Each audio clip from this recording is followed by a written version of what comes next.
I don't know.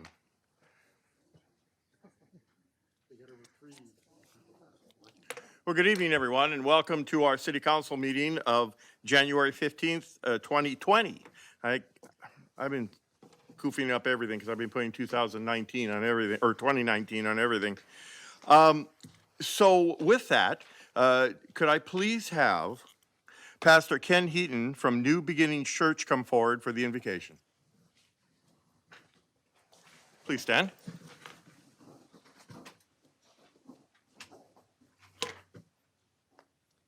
Just a little point, I'm not a pastor, but maybe someday. Anyway, I just elevated you. Oh, you did? Okay, thank you. If I may, just quickly, tomorrow marks a very special day in our family. 25 years ago, tomorrow, Laurel, Lindsay, with the help of Laurel's parents, we rolled into town, and we've been in here for 25 years, so you've made us very welcome. Thank you. Okay, you're a local now. Yeah. All right. Heavenly Father, we thank you so much for your goodness to us and your mercy and your kindness. It never fails. You rejoice over us, and we thank you so much that we are your children. You, Father, have given us these men and women before us, Lord, to govern us, to help us through all the issues that come before the city. And we ask, Lord Jesus, your wisdom and your understanding and your knowledge to be upon them now as they go about the governing of the issues of the day. We thank you so much for them. We pray a blessing on them and their families. We ask, oh God, speedy recovery for Councilman Faria. We ask, oh God, that you would just guide them and lead them in all that they do. For we give you thanks that you are the Almighty God of whom we come to and call Father. In your name we pray. Amen. Amen. Thank you, Ken. I'd like to call to order the January 15th, 2020 meeting of the Los Banos City Council. And Chief, would you lead us in the flag salute? Allegiance to the flag of the United States of America and to the republic for which it stands, one nation, under God, indivisible, with liberty and justice for all.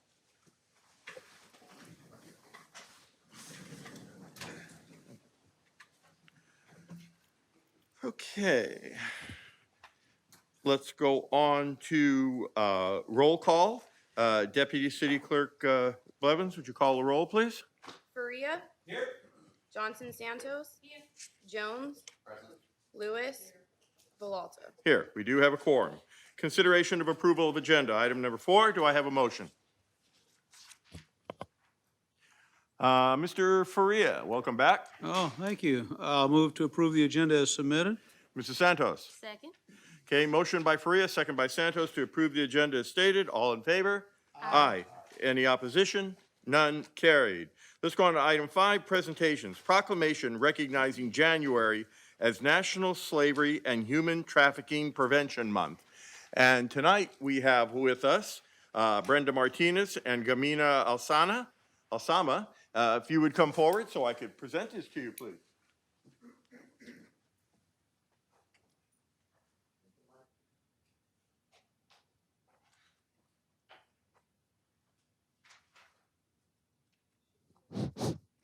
Testing 1. Is it working? Okay. We want you to face the front here. Well, thank you, ladies, for coming this evening for this proclamation recognizing January as National Slavery and Human Trafficking Prevention Month. Whereas the Los Banos Crisis Center has assisted in identified over 27 victims of human trafficking from our local communities, and whereas advocates provide resources to empower self-efficiency, restore dignity, and support trauma recovery for survivors. The International Labor Organization recognizes that there are an estimated 40.3 million people in modern slavery globally, 1 in 4 victims being children.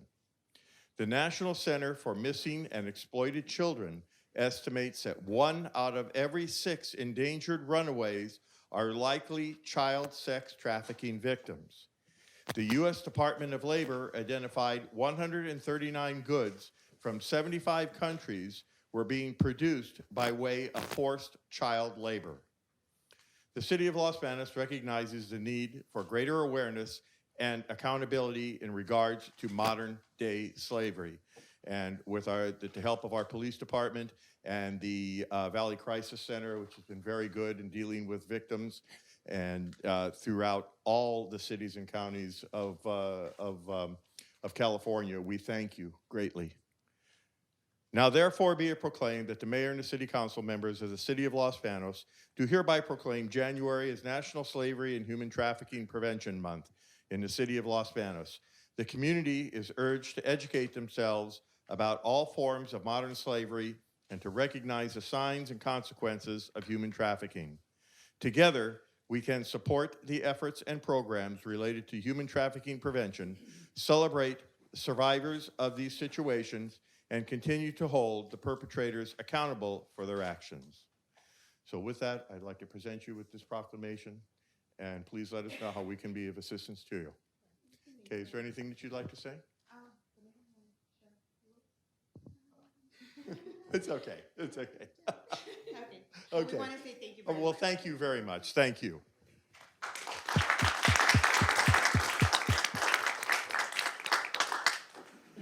Okay.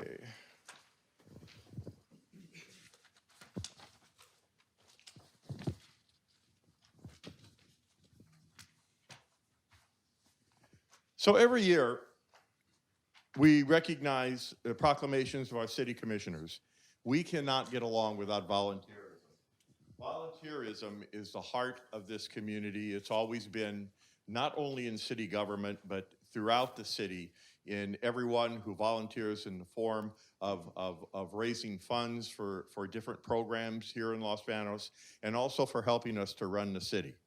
Because staff, city council cannot do it all, and the individuals who help us each and every day, we can't thank you enough, because they are the heart and soul of Los Banos, and we need them. We thank them for what they do and for the giving up the countless hours to volunteer for the City of Los Banos in different commissions. And so the members that we are honoring here tonight, and then after I read the names, if you would come forward if you're here. Dennis Reed, Airport Advisory Commission. Deborah Lewis, Economic Development Advisory Commission. Tom Faria, stay where you are. Anthony Dominguez, Parks and Recreation Commission. Rhonda Harper, Parks and Recreation Commission. John Cates, Planning Commission. Brenda Latham, Tree Commission. John Spivak, Tree Commission. Colleen Menifee, Tree Commission. Richard Stewart, Measure P Committee. Jerry Giesel, Measure P Committee. And Tom Neeb, Measure P Committee. And so of these names, the people that are here this evening, can't thank you enough for what you've done. And I would now like to read the proclamation. Find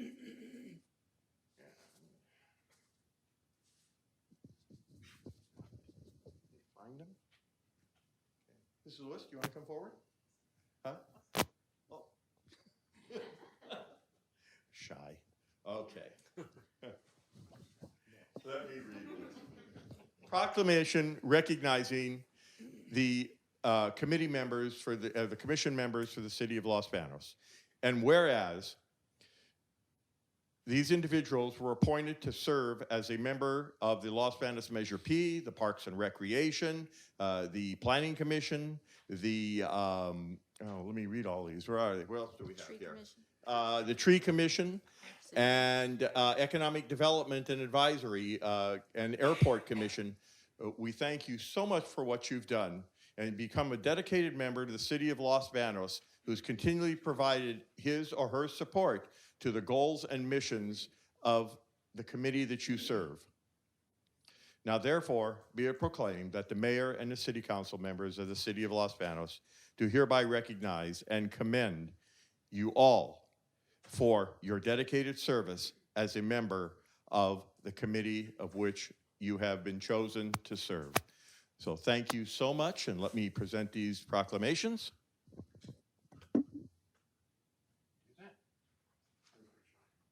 Richard, how are you? Good. Spidak. Congratulations. Thank you.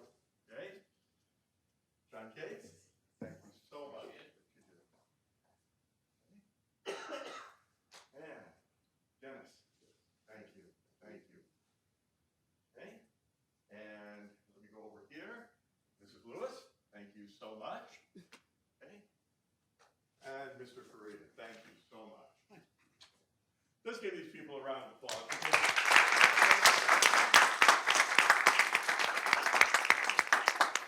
Just thank you, and don't ever stop your volunteering, please. Thank you. All right.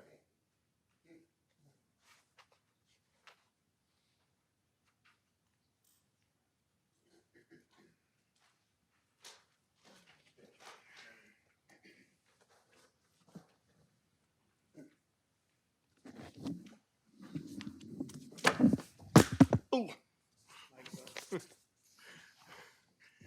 Do a budget amendment, Alex. Okay. Yeah. Okay. Okay, let's go on to item 6, reorganization of city council, selection of mayor pro tem. When I became mayor 10 years ago, I made a promise to myself and to the council and any council members that were serving that we would always rotate the mayor pro tem position. It is so important for everyone to sit in this center seat and to understand what it means to run a meeting, and also if the mayor can't be here, they are here to also take over the duties. So with that, Veronica Johnson Santos, I can't thank you enough for your year of service. Thank you so much. You served with dignity, you served with honor, and you a great job with running the meetings in my absence. So I thank you so much for what you've done. And at this time, I would like to bring forth the name of Brett Jones as the mayor pro tem for the 2020 year. And with that, I would like to make that motion. And do I have a second? Mrs. Santos? Okay, let me do that again. It didn't. Okay, go ahead. Second. Okay, thank you. So I have a motion by the mayor and a second by Mrs. Santos. All in favor? Aye. Any opposition? None carried. Oh, will you do it? Okay. Well, thank you, Brett, and congratulations. Thank you. Okay, let's go on to appointment of commissioners to the following city commissions. Now, we have to, I don't want to belabor this, but we have to do each one. Director Maloney has said that we have to do these individually. So the Airport Advisory Commission, there are 4 vacancies, 2 two-year terms and 2 unexpired terms. The 2-year terms expire December 31st, 2021, and the unexpired terms are expiring December 31st, 2020. And with that, at this time, I would like to bring forth one name of the Airport Advisory Commission. And Sarah, is this going to be for the 2-year term? Correct. Okay, for the 2-year term, and I would like to bring forth the name of Dennis Reed. So that is my motion, and his term. Motion is to appoint Dennis Reed to the Airport Advisory Commission for a 2-year term expiring December 31st, 2021. And let me clear out these first. Okay, who would like to second that? Mr. Jones. Second that. Okay, it's been motioned by the mayor and second by Mayor Pro Tem Jones that we appoint Dennis Reed for the 2-year term expiring December 31st, 2021. All in favor? Aye. Any opposition? None carried. Okay, let's go on to item B, Economic Development Advisory Commission, 3 vacancies, 1 2-year, 1, 2, and 2-year terms expiring December 31st, 2021, and 2 unexpired terms expiring December 31st, 2020. And at this time, I'd like to bring forth for the Parks and Recreation Commission, or excuse me, EDAC. Let's see, where is this here? Is this out of sync? Uh, Sarah, are we doing EDAC? We did not receive any applications. Okay, so we're going to table that one and just bring it back and re-advertise? Okay, all right. Okay, the next one would be Parks and Recreation. Two-year vacancies and two-year terms expiring December 31st, 2021. And at this time, I would like to make a motion to appoint John Spivak to the Parks and Recreation Commission for a 2-year term expiring December 31st, 2021. And Mrs. Lewis. Yes, I'll second that motion. Okay, it's been motioned by the mayor, second by Lewis, to appoint John Spivak to a 2-year term expiring December 31st, 2021. All in favor? Aye. Any opposition? None. Carried. The next one would be the Tree Commission. And we have 3 vacancies, 3 2-year terms expiring December 31st, 2021. And at this time, I'd like to bring forth the name of Laurel Heaton and Trinidad Ramos. And that'd be my motion to bring forth those 2 for 2 terms expiring December 31st, 2021, each one a 2-year term. And Mr. Freya. Oh, I'll second that. Okay? It's been motioned by the mayor, second by Mr. Freya, to appoint Laurel Heaton and Trinidad Ramos to the 2-year terms. All in favor? Aye. Any opposition? None. Carried. Now let's go on to Measure H, Citizens Oversight Committee. And I'd like to bring forth the name of Kathy Ballard and Roger Pruitt. Motion to appoint Kathy Ballard and Roger Pruitt to the Measure H Citizens Advisory Committee for 2-year terms expiring December 31st, 2021. Do I have a second? Mrs. Santos? Second. Okay, motion by the mayor, second by Mrs. Santos to appoint Kathy Ballard and Roger Pruitt. All in favor? Aye. Any opposition? None. Carried. Planning Commission, District 2, 1 unexpired term expiring December 31st, 2020. And at this time, I would like to bring forth the name of Clarence Rob Robinson. And motion to appoint Clarence Rob Robinson to the Planning Commission for the unexpired term expiring on December 31st, 2020. And that's my motion. Do I have a second? Pardon me? I'd like to second that. Oh, you sure? Hang on, Mr. Freya. Go ahead. Mr. Robinson is in my district, and I was very pleased to know that he was interested in the position. He brings a great breadth of life experience. He has lived all over the United States and Europe. Carries a degree from Cal Berkeley. Is the son of a decorated sergeant major, rest in peace, in the United States Army. I think he will bring a great deal of breadth of experience and knowledge. He's a very successful businessman. And I'm very pleased to, that, by the way, that's why I did come to this meeting tonight, so that I could second this motion to make for his recommendation tonight. Okay. Thank you. All right. So we have a motion by the mayor, second by Mr. Freya, to appoint Clarence Rob Robinson to the Planning Commission for unexpired term expiring December 31st, 2020. All in favor? Aye. Any opposition? None. Carried. Okay, Mayor, before, may yes. I be excused now? Huh? May I be excused now? Yes, yes, yes. I've almost reached my curfew. Oh, okay. My collar is beeping. Hey, The other way has a ramp. hey, thank you for coming, Mr. Freya. Thank you. All right. All right. You okay? You got, I'm good. Okay, all right. I got my walker, man. Okay. Practicing for Hey, all right. So before we go on, could I have the people who were just appointed please stand? And so they can introduce themselves? Hey, and we'll start on this side. I'm Laurel Heaton, and I'm going to be on the Parks, or the Tree Commission. Thank you. Dennis Reed, Airport Commission. Trinidad Ramos, Tree Commission. Okay, Stuart P. Measure P. Rob Robinson, Planning Commission. John Spivak, Parks and Rec. thank you so much for volunteering. Thank you.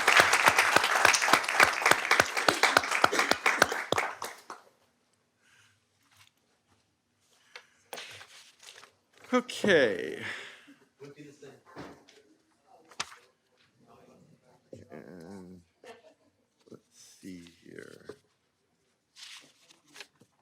is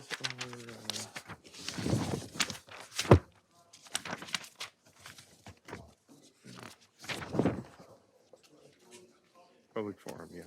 Okay. All right, let's go on to item 8. And public forum. Members of the public may address the city council members on any item of interest that is within the jurisdiction of the city council, which includes agenda and non-agenda items. Oh, yes, let's do that. Okay, let's do that. All right. And that's right here. Before we go on to the public forum, I would like a motion I'd like to make a motion, and then if I could have a second, the Airport Advisory Commission, 2 unexpired terms expiring December 31st, 2020, and 1 unexpired term expiring December 31st, 2021. Can we do these all at once? Yes. Okay, all right.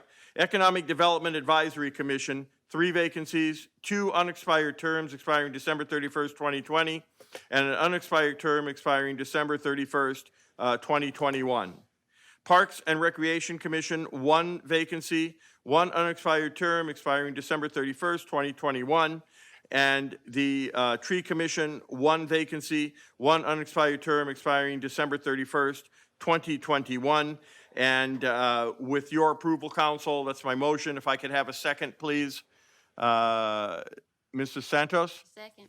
Okay, motion by the mayor and second by Veronica Johnson Santos to advertise for those positions that I just mentioned. And the deadline to submit an application to the city clerk is Thursday, February 20th, 2020, before 5 p.m. All in favor? Aye. Aye. Any opposition? None. Carried.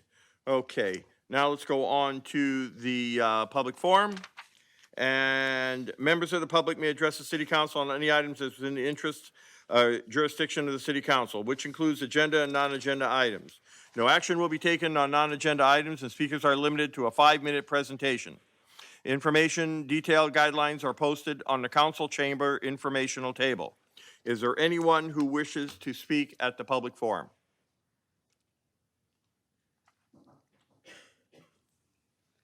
Hi, welcome. Hi, this is my first time here, so bear with me. I'm Rebecca Wood. I live here in Los Banos on specifically I Street. Tonight I'm here to convey some of my concerns about I Street. There has been an individual that has been residing outside of my home in his vehicle for about 11 days now. Prior to that, he has been loitering in the area, very disruptive. I've observed him to be running in the street, obstructing traffic. I'm talking screaming top of his lungs at 2 in the morning. I have reached out to law enforcement. They have came, and I appreciate that, and spoke to me about my concerns. As of lately, though, this individual has been going through garbage, throwing it on my lawn. He's also throwing it on City of Los Banos sidewalks, in the streets. I've tried speaking to him amicably. He does not respond well to that, so I stopped. He's going as far as hitting my fence, provoking my dogs, just to the point now that my son, he's 16, he's a teenager, he doesn't even want to go outside the house to help me take out the garbage. And this has become an issue. Monday and Tuesday of this week, I did call code enforcement about the garbage and just his behavior in general. I've spoke to the asset managers to the apartment complex adjacent to mine. They had informed me that the reason he loiters there is because he was a resident there, but he was kicked out. And when I have called law enforcement before, when he sees the police come, he just takes off. And then an hour later, he's back and making poor choices. So I'm just trying to get some help. Thank you. We're sorry that's happening. Yeah. And would you please, the police chief is here, before you leave tonight, meet with him, and then or else you can schedule an appointment tomorrow, and we will take care of this. Thank you. Okay? I appreciate your time. All right. Thank you. Thank you for coming.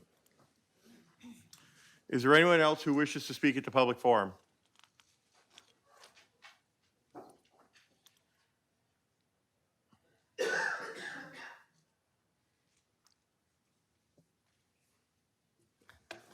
Good evening. My name's Penny Glick, and I live in Los Banos. I'm here on behalf of Sharon Silva, who could not attend tonight's meeting due to medical issues. She wanted me to present the following information. The Los Banos Downtown Association is in the process of developing a board of directors for the Property Business Improvement District, known as PBID. The board will be comprised of 7 members, all of whom are property owners, and 1 community member. The term for the first board is 1 year. The PBID was passed and will be working with the property owners and their board to do a redevelopment program for the downtown area. If you or anyone you know who may be interested in being on the board as a community member, please contact the Los Banos Downtown Association's office at area code 209-710-9022. Again, that's 209-710-9022, or send your information to info, that's info.losbanos@gmail.com. And I want to thank everybody and Happy New Year. That's Thank you, short for Jenny. me tonight. Thank you. Thank you for coming.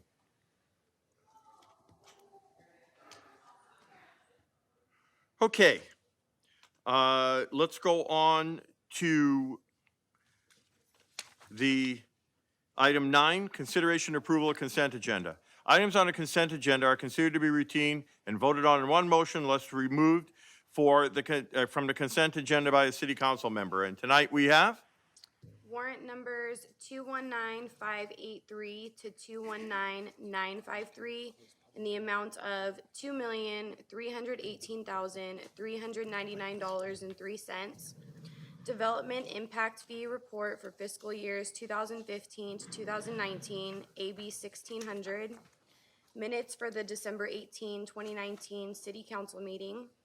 City Council Resolution Number 6170, appointing members to the Measure P Citizens Oversight Committee, Tom Neeb, Gerald Giesel, and Richard Stewart, with terms ending December 31st, 2022. City Council Resolution Number 6171, approving the consultant agreement, notice of augmentation of the professional services agreement with David Tossig and Associates, Inc., to provide a nexus study for the update of the City of Los Banos Development Impact Fee Program and adopt a revised budget for the fiscal year 2019 to 2020 as it pertains to the City Hall Admin Impact Fee account in the amount of $29,700 and the Traffic Impact Fee account in the amount of $3,300. City Council Resolution Number 6172, acting as the City of Los Banos Groundwater Sustainability Agency, GSA, authorizing and directing that application be made to obtain a grant under the Sustainable Groundwater Management Grant Programs Planning Grant, Round 3, and to enter into an agreement with the California Department of Water Resource to receive a grant for the Delta Mendota Sub-Basin Supplemental Groundwater Sustainability Plan, GSP, development proposal. City Council Resolution Number 6173, accepting public improvements for Mission Village South Phase 3B, generally located within the area bounded by Mission Drive to the north, Las Palmas Road to the east, Wilmot Road to the south, developer Stonefield Home, Inc. City Council Resolution Number 6174, authorizing the city manager to execute an agreement for implementation of the Los Banos Downtown Property and Business Improvement District, PBID, Management District Plan between the City of Los Banos and the Los Banos Downtown Association, and the items are to be approved as submitted. okay. Mr. Terrazas, I have a conflict because I'm on the our business is a member of the Downtown Property Association, so I will need to step off on Measure H. So, Council, I'm going to be asking that you approve item A through G, and then I will ask Mayor Pro Tem Jones to step in and handle item H for me. But before we go on, is there anyone who wants to remove an item for discussion? Mrs. Lewis, Yes, Mr. Mayor, I'd like to remove item H. okay? Okay. And also, in full disclosure, that my wife is on the board of the Downtown Association. Okay, so with that, I would ask for a motion to approve item A through G. Do I have a motion? Mrs. Santos?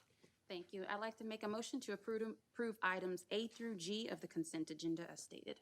Mrs. Lewis? Second. Okay, motion by Santos, second by Lewis, to approve items A through G on the consent agenda, minus item H. All in favor? Aye. Aye. Any opposition? None carried. Okay, I will now leave, and Mr. Jones, if you would come forward, please, to handle item H.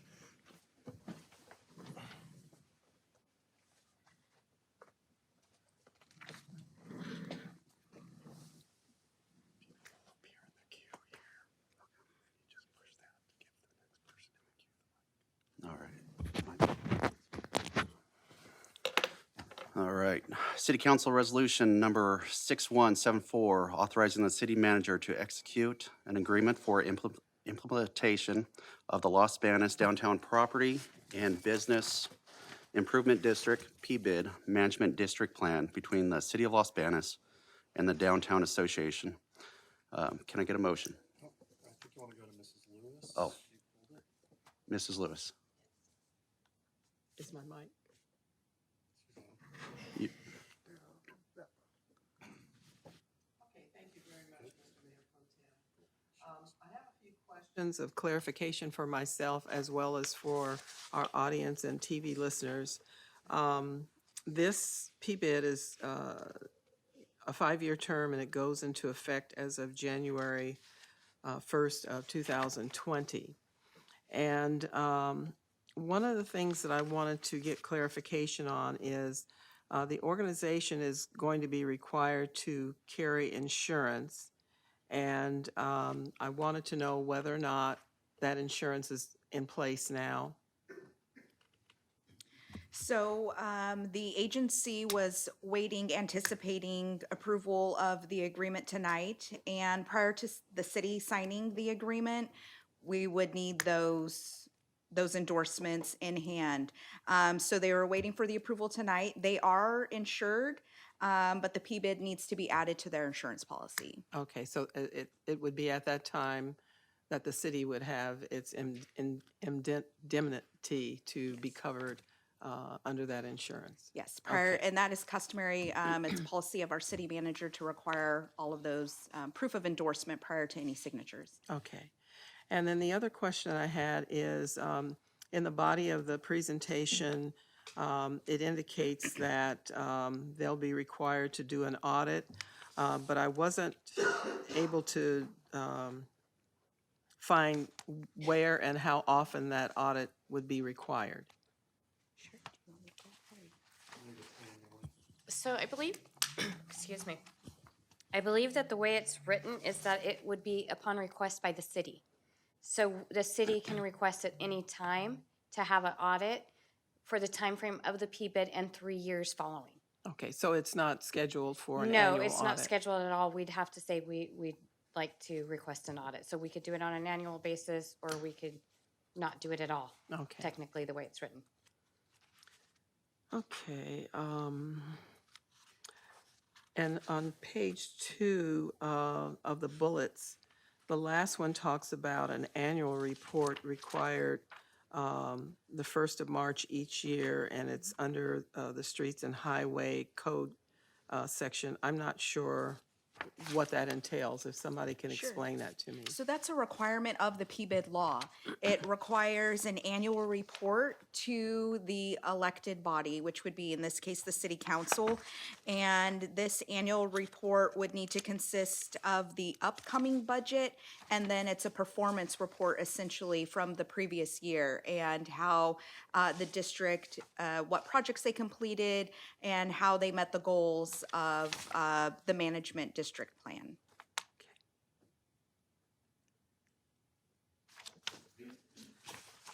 Okay. Excuse me.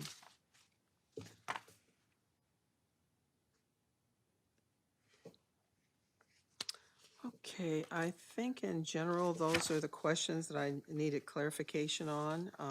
So thank you very much, staff. Thank you, Mr. Mayor Pro Tem. Thank you. Does council have any other questions? With no further questions, can I get a motion? I'll make a motion to approve item H on the consent agenda as submitted. And do I have a second? Oh, Councilmember Santos. Second? Thank you. All in favor? Aye. Aye. All right, we'll get Mayor Villalta back in here.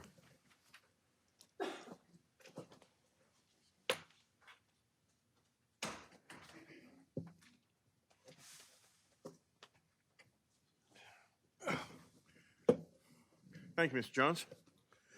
Okay. All right, let's go on to item 10.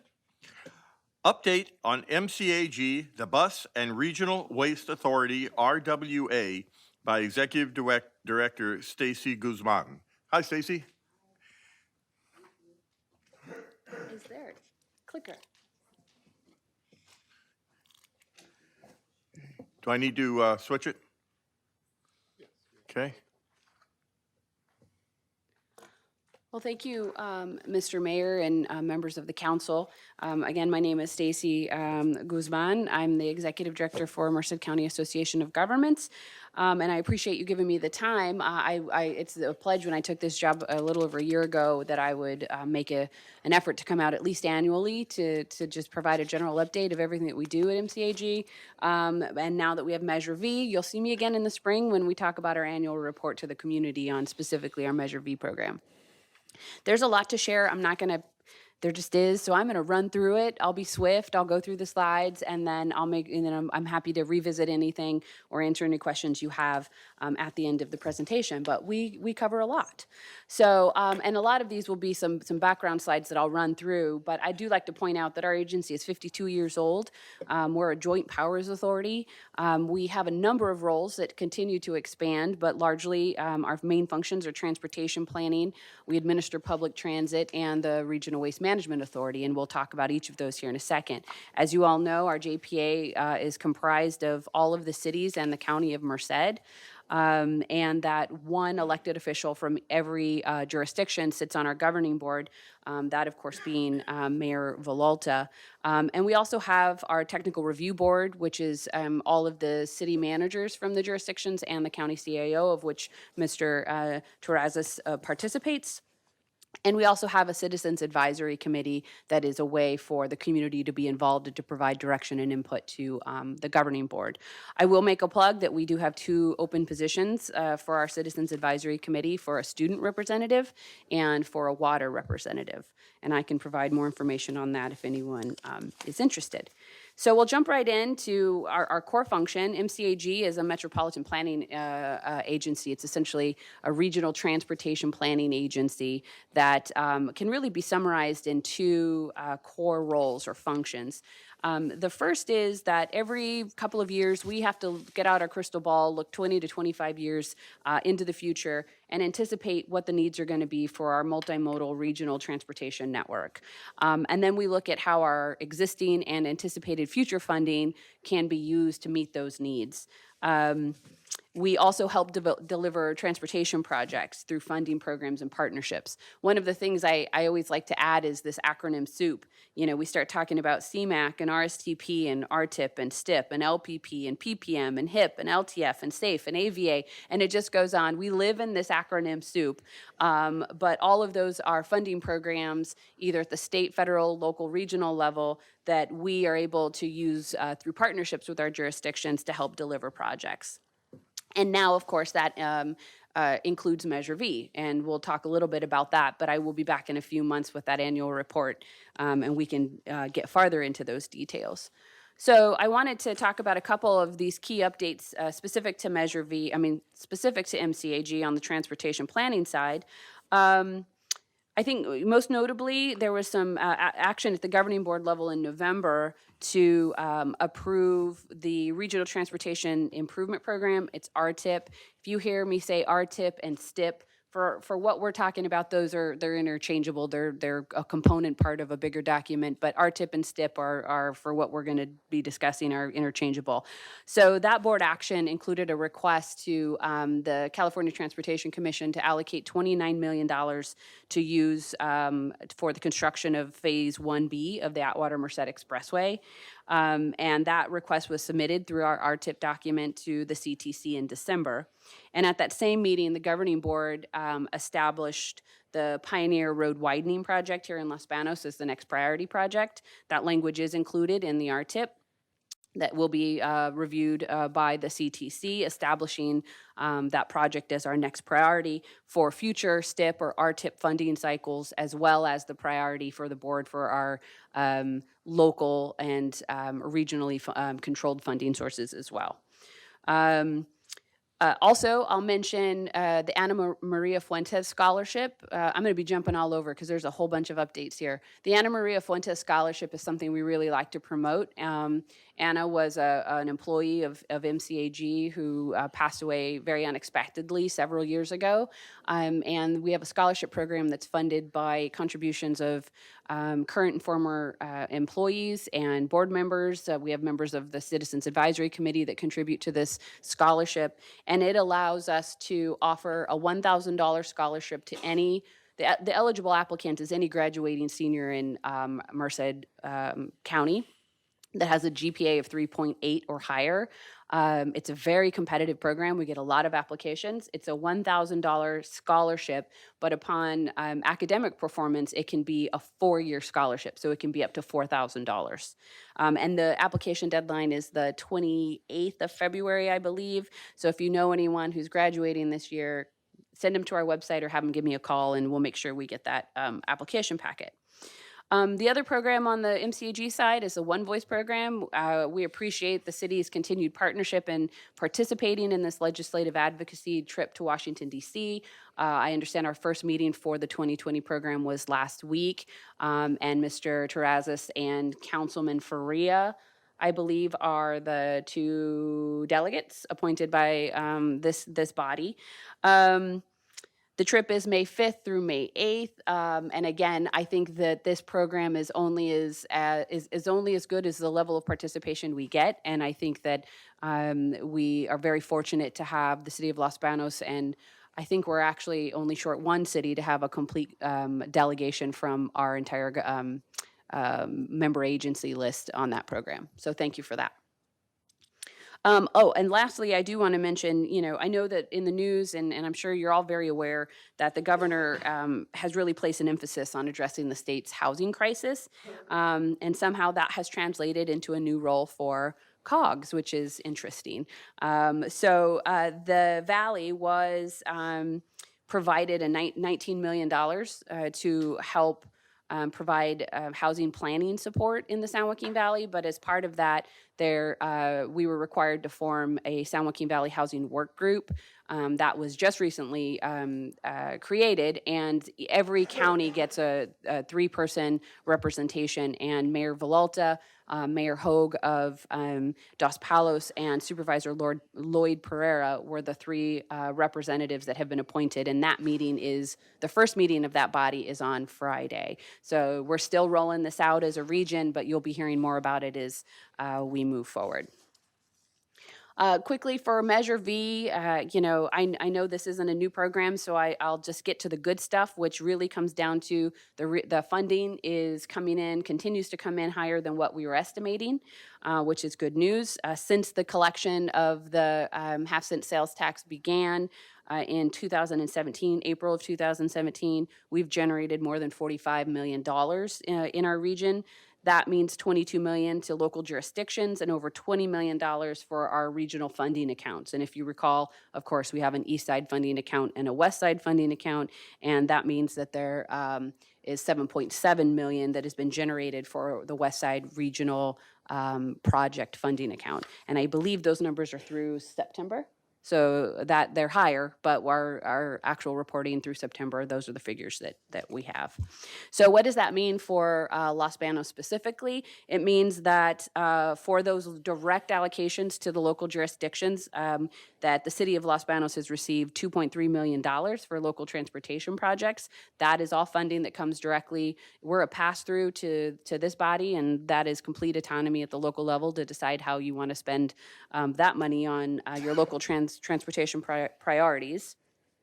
And then from the West Side Regional Project Funding account that I mentioned, the City of Los Banos has championed 2 regional projects that have been programmed in our current implementation plan for future funding, and that's the Pioneer Road Widening Project that gets that project through right-of-way, and then also Pacheco Boulevard, the regional path off of 152 to Merced College, with just over $2 million to that project. And I am already drawn a blank of the year of that funding, but I think it's 2021 now that I say that, 21, 22. And I think it's also important to mention that those are 2 projects that the city of Los Banos specifically championed, but there are also 2 nearby projects that have an impact for kind of regional circulation on the west side, and that's the Henry Miller reconstruction project. Both phases have been programmed for funding, as well as the Ingomar Grade reconstruction project. So shifting gears, and that was not even a intended pun, but that was a good one. Shifting gears to the bus, I'll just mention a couple things, just as a summary of the services that we provide. The bus is our fixed route and paratransit services countywide. We are the single public transportation provider in Merced County. We have an annual ridership of just under 1 million riders, and unlike national trends where transit systems are struggling with declining ridership, we've actually in recent years enjoyed a steady increase in ridership, and we can attribute that largely to our free fare program through Measure V. So if you have not heard, if you are a senior, veteran, or ADA eligible passenger, you can ride our fixed route system for free, which is a subsidized program through our Measure V funding. So we provided, since that program started in July of 2017, we've provided over 220,000 free rides to those targeted populations thanks to Measure V. A couple of quick updates for the bus. One that I'm really excited about is that we have a new transit manager, Christine Chavez. She comes to us from the city of Visalia. And what's really exciting, because we'll talk about YARTS in a second, is that in her capacity in the transit agency for the city of Visalia, she also worked with the National Park Service to operate or manage the operations for the Sequoia Shuttle. So that's a really unique skill set or experience to bring to the table, since we also have a partnership with the National Park Service with YARTS. I'll say I'll kind of combine the next couple, but long story short is we've been very successful through a partnership with the city of Merced to get our first electric bus. It hasn't been ordered, but we were successful in a grant award as a partner with the city to get that. And also over the holiday, we were notified that we received a $2 million FTA grant to purchase 5 zero-emission buses. So all of that means is that that this year we will be speccing out what we want to do in terms of transitioning. We do have a state mandate to transition our fleet to electric or zero emission. And so we've been successful in securing funding to get our first 6 zero emission buses to add to our fleet. I think in the most immediate future, we will be transitioning to a new operations and maintenance contractor. We do contract out, so the drivers are not MCAG employees or bus employees. We contract that all out, as well as the maintenance of our fleet and facilities. So that will begin in the spring, that transition.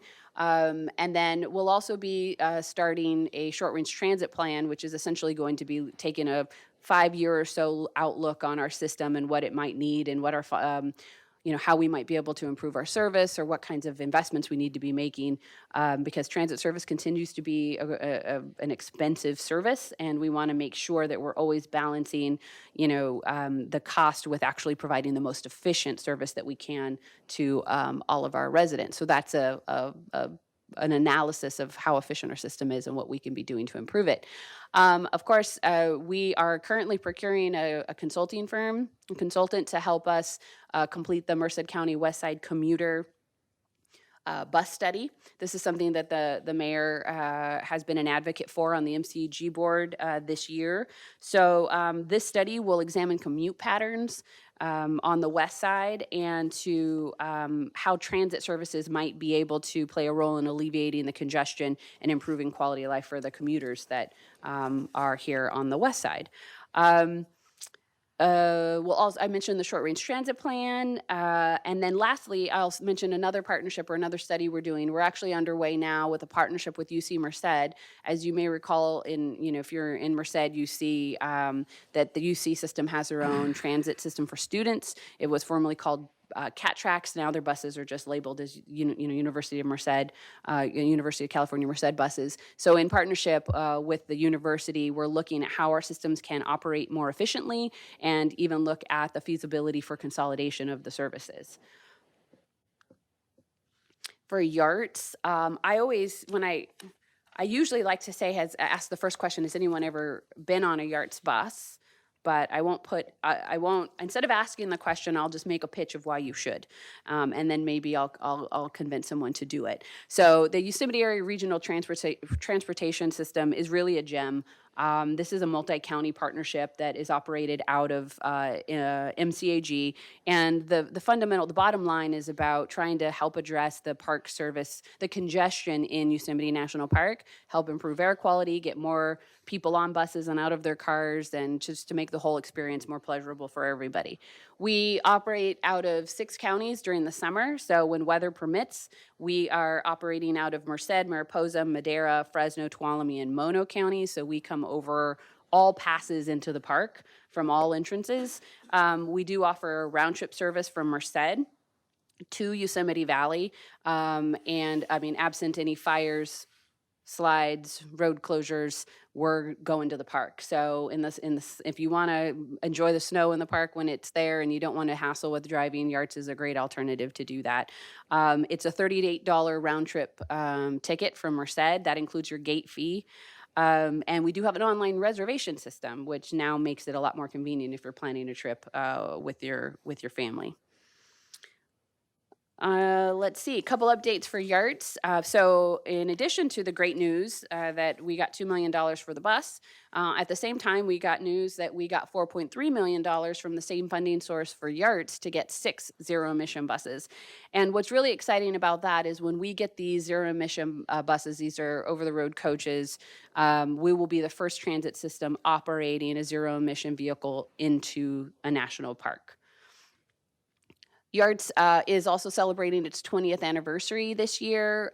We kicked it off in 2019 because that was the 20th anniversary of the JPA formation in May. I think it's May 20th. We will be celebrating a public or a community event in the park with the Park Service, and just celebrating the fact that we've been going at this for 20 years and hope to continue doing it, because the one interesting thing that I'm always encouraged by is that the Park Service sees us as a very vital partner for them to be successful in addressing their congestion issues. So we continue to look at ways that we can expand our services or play a larger role in trying to reduce that congestion at the gate and alleviate some of their parking issues, particularly as they face some significant upcoming construction projects. And then the last pitch I will make for Trying Yards is that right now we have a grant that allows us to offer for a limited time a reduced fare. So instead of paying $38 round trip, while supplies last, we have tickets that for Merced County residents to pay $7.50 for a round trip ticket, and that is until they're all gone. So if you're interested in that, let me know. And then if that's not enough of a bargain, on free service days, we have a grant that allows us to provide free service when the park has a free gate day. So that means that if the park is saying, hey, it's a free gate day on these holidays, you don't have to pay then a yards fare to get there. You can also take yards for free, and that's January 20th, April 18th, and April 20th. And we're also working on that date to include the day of our May 20 anniversary celebration in the park as well. And then lastly, I know there's a lot coming out of me right now, so I hope that if there's any questions, you'll remind me to go back to any of these slides. So for RWA, so we manage waste. We're the waste management authority as well. So we have 2 landfills. We do all of the landfilling, recycling, and composting of waste in Merced County. Of course, we have our 59 landfill outside of Merced and our Billy Wright landfill here outside of Los Banos. And I think, some of the important things to note is that we, on an annual basis, have free community cleanup days. We have household hazardous waste collection days. That this Saturday on Highway 59, we'll have a household hazardous waste collection event. It is open to anyone in the county. So if you who do have household hazardous waste and you don't want to wait for the West Side event, then you can always bring it out to 59 on Saturday. And then I did a double check, but I believe the schedule has your free community cleanup day for 2020 in September. And I'm looking to Alex to see if that looks familiar. We'll say it's September. I'm pretty sure it is. So a last update slide. Another exciting announcement for us, and it's not as new anymore because he joined in October, but we have a new regional waste director. His name is Eric Zetz. He was a gem. I'm so glad that we were able to bring him on board. He has an extensive background in waste management and has been a great addition to the team.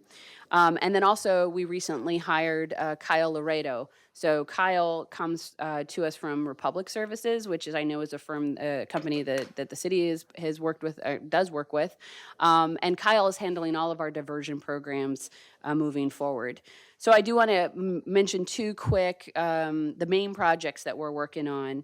The landfill gas to energy project, it's a partnership. It's a 5-6 year project we've been working on conceptually with UC Merced to basically take methane that we're creating at our landfill out at Highway 59 that we're already collecting and piping it to the university as an alternative energy source for campus. So that's been in the works for several years. We're very close to a decision point of whether or not we'll be pursuing this project.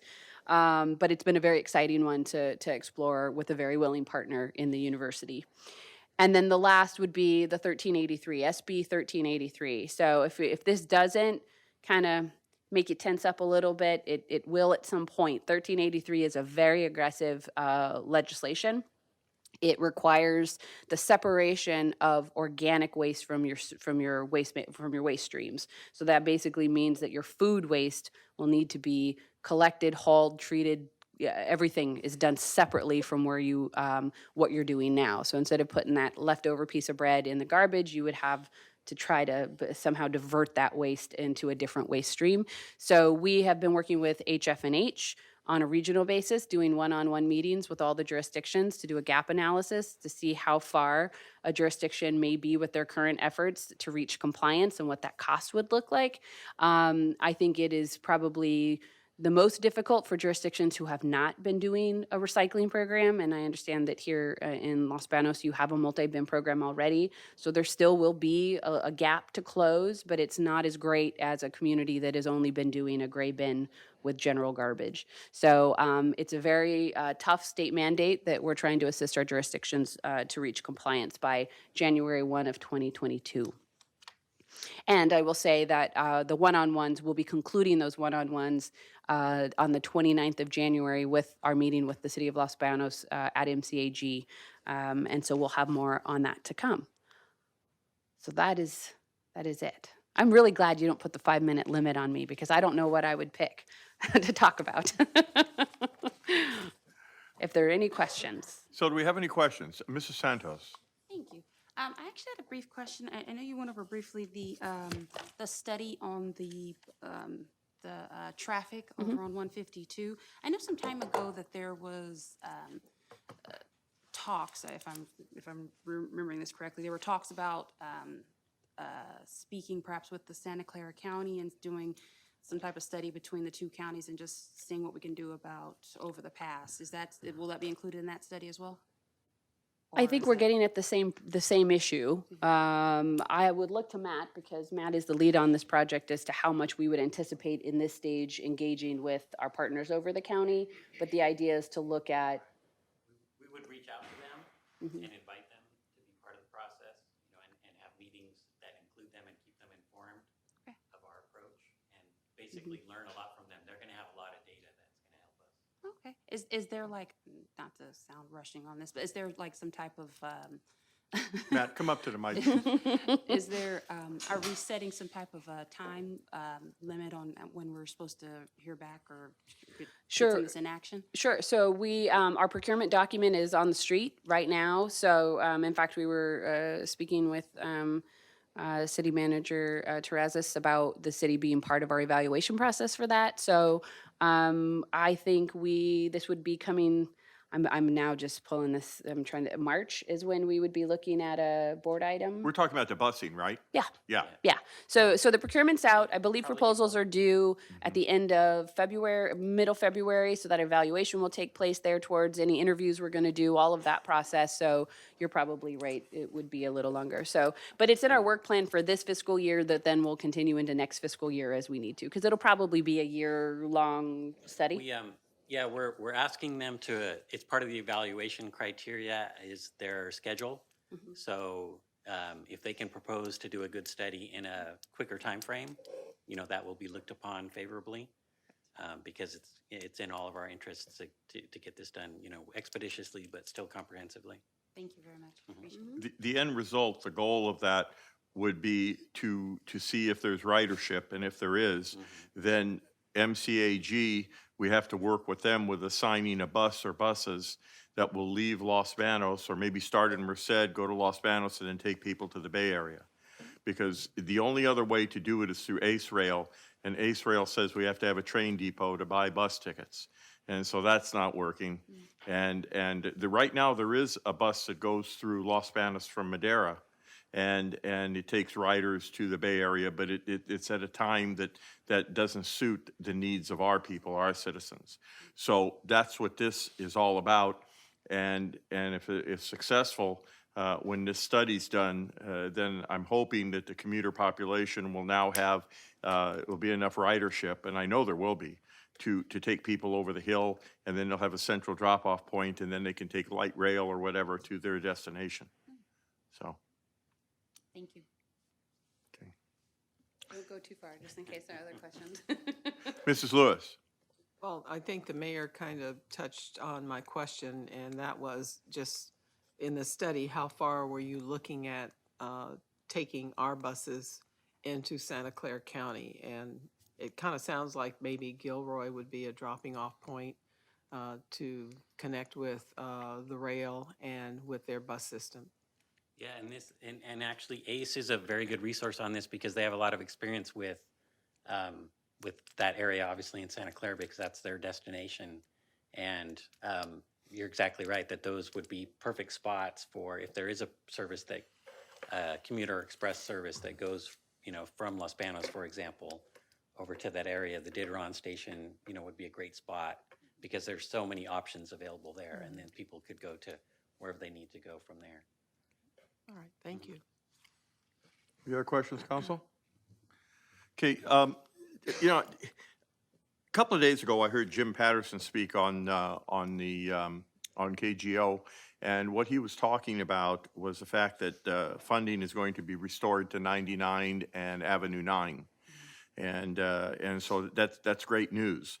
And then he said that people are reluctant to speak because if they do, then what happens? The powers that be get mad at those individuals, and then they cut them out of funding. And so, you know, it just started me thinking a little bit and Stacey, I am so glad you're the executive director. You know that, and you know how I feel. So, and I just want to reiterate that to the public, that I am so happy you're in that position. Thank you. So, now I feel that, with that, 152 has been kicked to the curb so many times, and now it's become a traffic hazard, it's dangerous. And we have, Caltrans has admitted that through a safety committee meeting each month that they're having with us. But Matt, do you know, you've been there longer, do you know if there's ever been a study that identified the most neediest project for MCAG? Because all these projects have gone before 152, and they've all justified needs of why 152 should be on the back burner. The state in 2006 did a report that said that, and the Federal Highway Transportation Commission has said that 152 was a huge need. But has MCAG ever identified it as a real hazard and getting worse all the time? Is there anything, do you know of any study that's ever happened? Come. That's not exactly MCAG. What we do is, as you know, is a long-term regional transportation plan that identifies all the needs, and in general, safety, just like congestion relief. You know, there's a lot of different factors that go into what comprises a need. I can't say that 152 has been identified in MCAG's regional transportation plan as long as I've been there, which is a while. See, because all these other projects have gone before us, and they've all had different reasons for criteria of why they go forward, but 152 has been the most need, and it's been overlooked. And so now, you know, we're at the point here that that with the congestion mitigation and also the air quality of which we had monitors installed, that it's at a point now that that it's crucial that 152 not be kicked to the side. And that's where I'm looking at as MCAG, because people in the past have done that. And I'm just hoping that's not going to happen now because of other needs and economic development needs. So that's going to be my goal as long as I'm in office, to bring 152 to the forefront, because what's happened is that we have a dangerous situation now, and Caltrans has realized that. And God forbid any major accident happens, but that's who I'm going to be looking to if something isn't corrected. So I appreciate all your efforts, and hopefully we can get this straightened out now. But it's been overlooked all these years, and we're at a point now that Los Banos is suffering because nothing's been done and no one's been the parent on these projects. So we're going to need your help and your assistance, and I know that's going to happen. So thank you. Okay. Any other comments? Okay. Thank you so much for the presentation.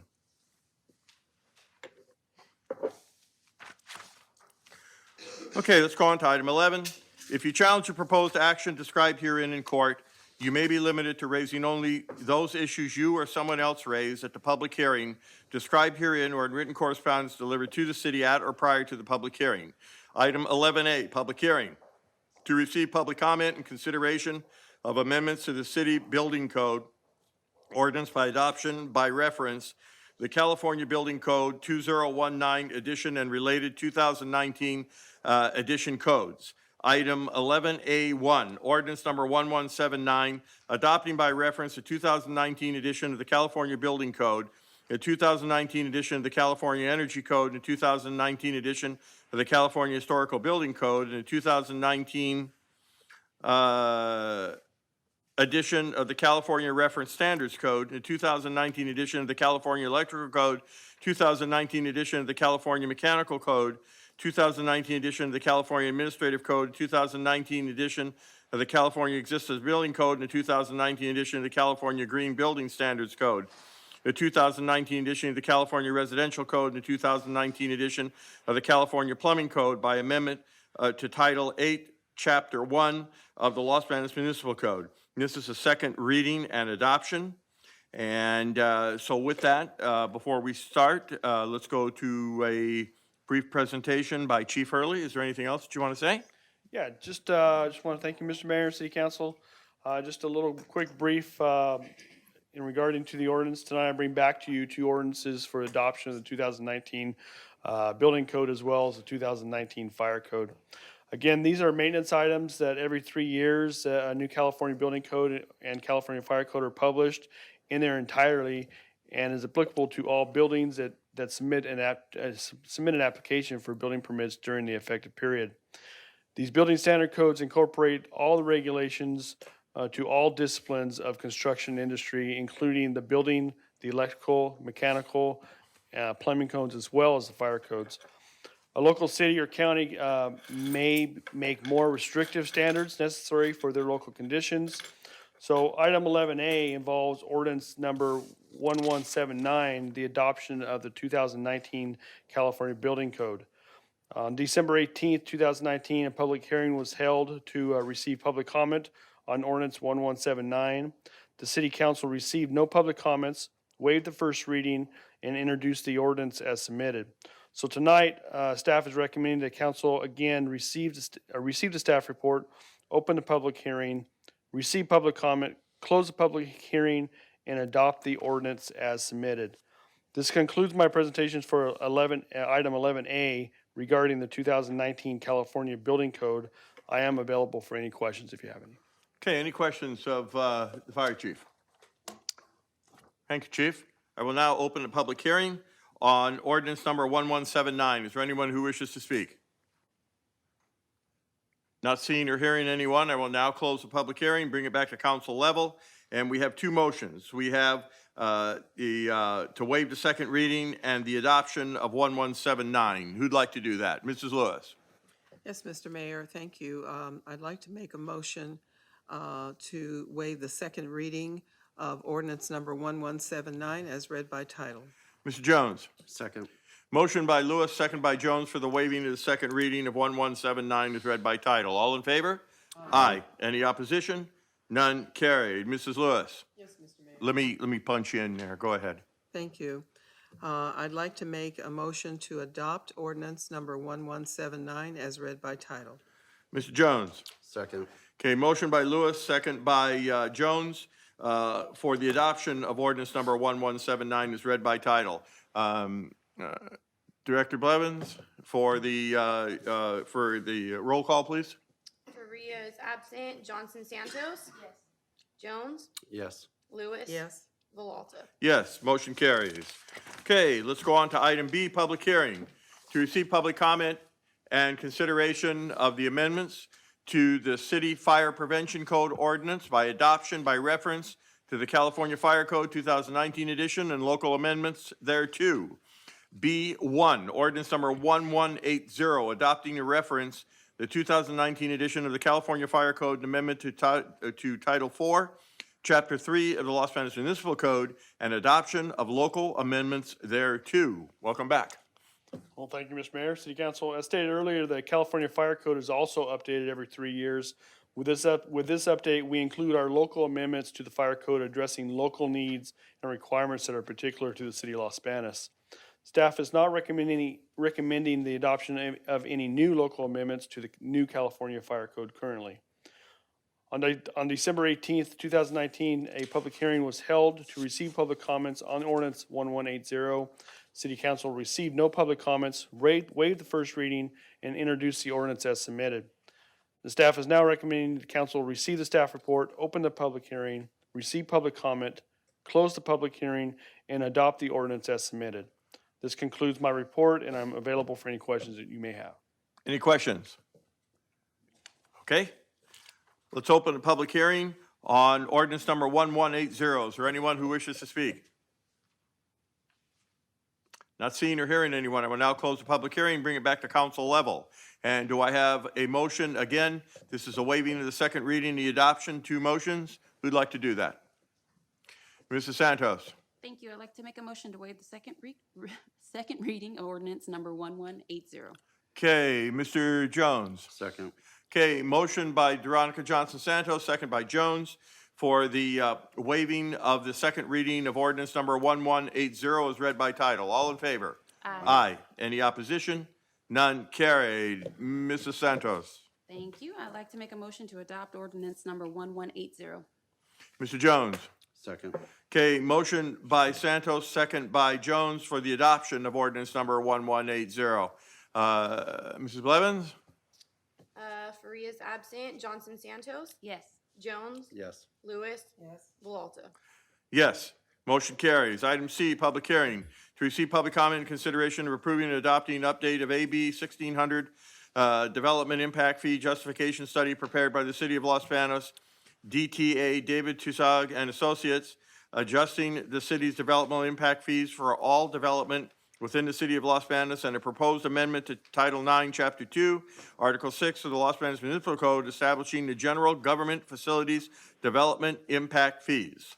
And item C1, City Council Resolution number 6163, adopting development impact fees justification study of the City of Los Banos and revising the impact fees for all development within the City of Los Banos. And item C2, ordinance number 1178, amending Title 9, Chapter 2, Article 6 of the Los Banos Municipal Code establishing the general government facilities development impact fee.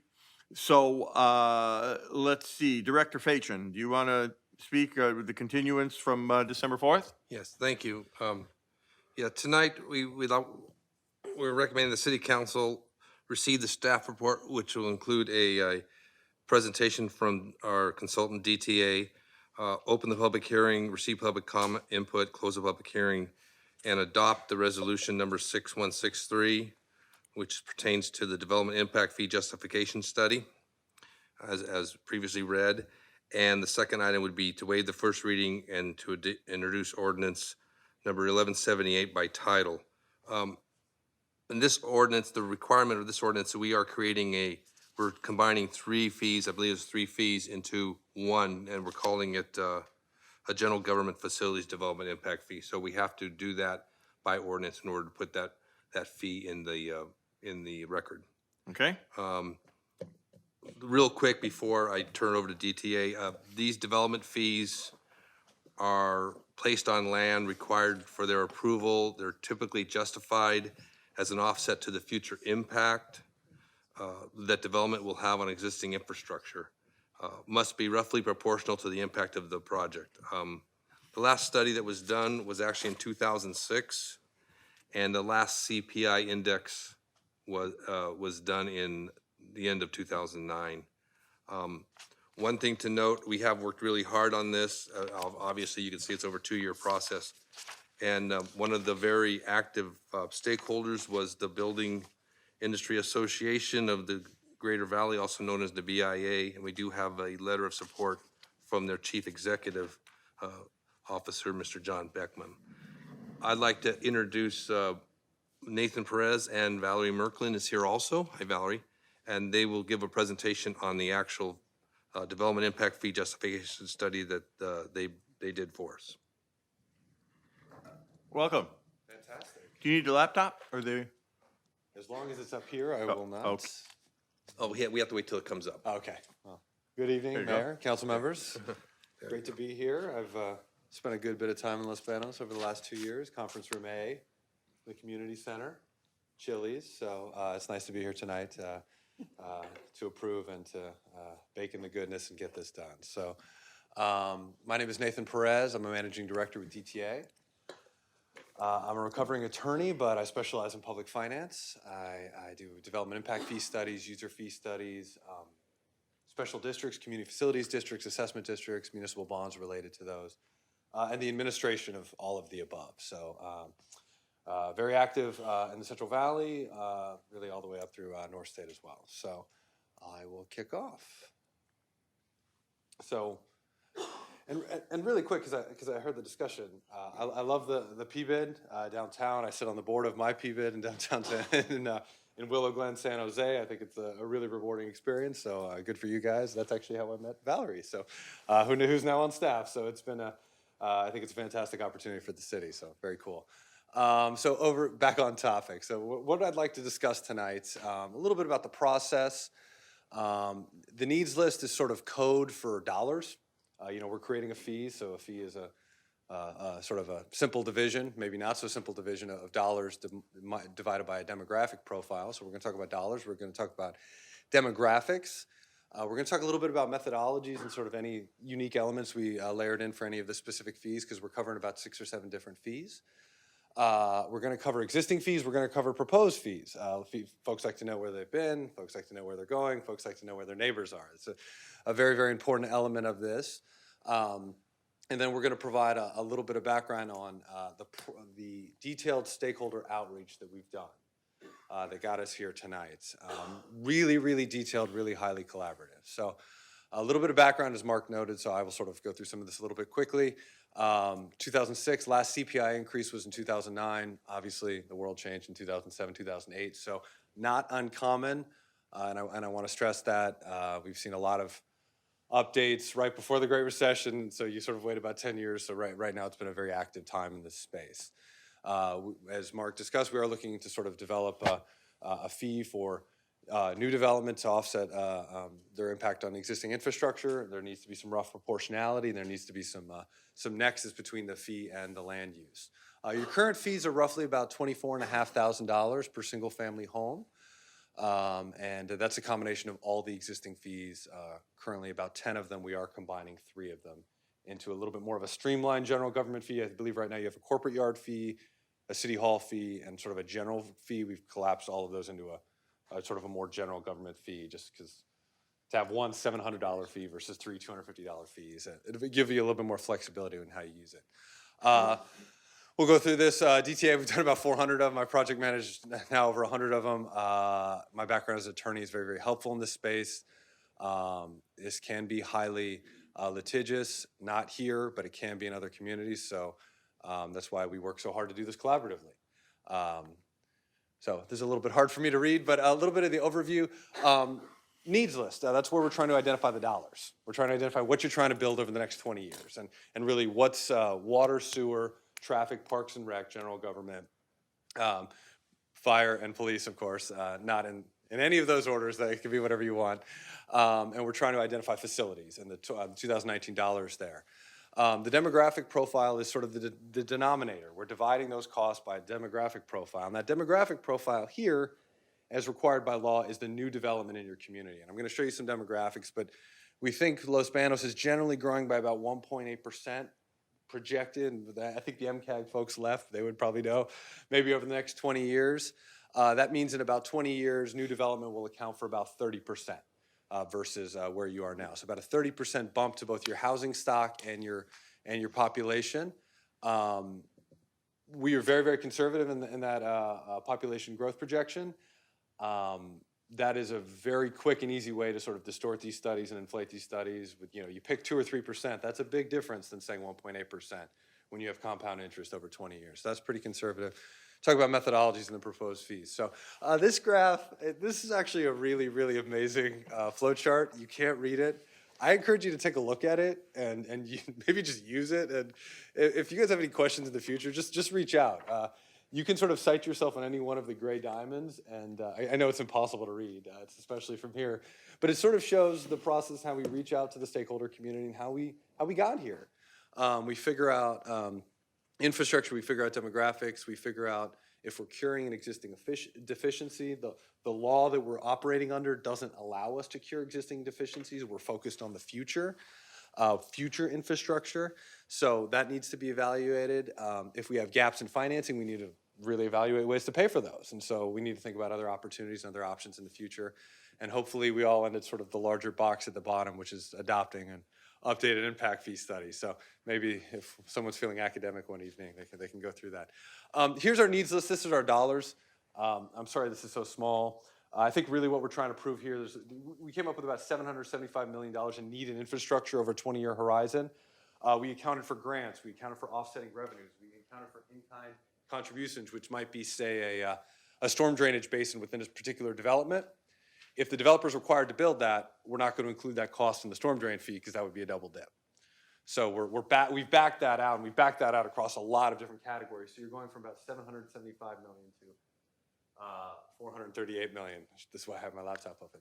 But as you can see, we've accounted for the cost, and we've really tried to make sure that even current fund balances, and we've updated those as recently as last month. So we made sure every dollar that is in those accounts is going as a direct offset to the fee that has been calculated and brought forward tonight. So there's no extra money. There's no. It is the most accurate and current accounting I have actually ever seen with one of these studies, which is fantastic. So it is current as of this evening. The demographics, we look at MCAG data, we look at state data, we look at projections, and we're really trying to focus on a reasonable growth rate, because a lot of these studies, not your study actually from 2006, but a lot of these studies previously were broken and open to challenge because 3, 4, 5% growth rates. You saw this a lot in the 2000s. You saw it in a lot of general plans. We're going to be twice as big in 20 years. So we really try to focus on that population growth projection for your residential housing stock and for your retail, office, and industrial categories. So we thought somewhere about 1.5 to 1.8% was fair. You guys are growing. You are building houses. It's fantastic. Well, it may be. It's complicated, of course, but I think it's there is new growth here, and I think it's certainly an economic development opportunity. Here's a little bit where we talk a little more specifically about some of those demographics. A little bit difficult to see, but so if you add the 40,000 existing residents and perhaps about 16,000 future residents, which would be in about 4,000 to 5,000 homes, you end up with about potentially about 56,000 residents in about 20 years from now, which is sort of that growth rate that we talked about. The minute we do this is wrong. If we hit this on the nose, but we're bound to a sort of a rough proportionality and reasonableness standard, and we use a very conservative growth projection. What we've also included in here, which actually added about a month and a half, that's probably being optimistic, to the study, was the age-restricted residential category. You guys now have a specific category and a specific fee amount for housing stock for folks deed restricted 55 plus. So that's a really nice, cool element moving forward. The population is aging. I know there hasn't been a huge amount of that, but certainly the world's changing. And so we got out in front of that issue. And so now we're accounting for that sort of, it's part of the larger demographics, but we have broken that out for you guys. Please. Sure, wait a minute. Go ahead. Thank you. On the prior screen, you had those two categories. I'm not sure what the difference is between the two in your projections. The top box and the bottom box, or between columns? Just what does the top box represent? What does the bottom box represent? The top box would sort of be your existing demographic profile, how many folks you have in the community, and how many housing units you have. So right now you have roughly about 40,000 folks and about 11,000 homes, according to the E5 table from the Department of Finance. And we think potentially over a 20-year time horizon, you could add about 16,000 folks and about 4,000 to 5,000 housing units of different kinds. And again, we don't have a crystal ball. It can be difficult to tell whether those are going to be single-family homes or multifamily. We look to the past to see what you've done. It's the best predictor of the future. But California is certainly changing. So you're saying add the two boxes? Add the two boxes to get where you're going. Yeah, yeah. Sorry about that. When we talk about methodologies, we're always sort of standardizing based on equivalent dwelling unit. That's a fancy way of saying a single-family house is sort of our anchor.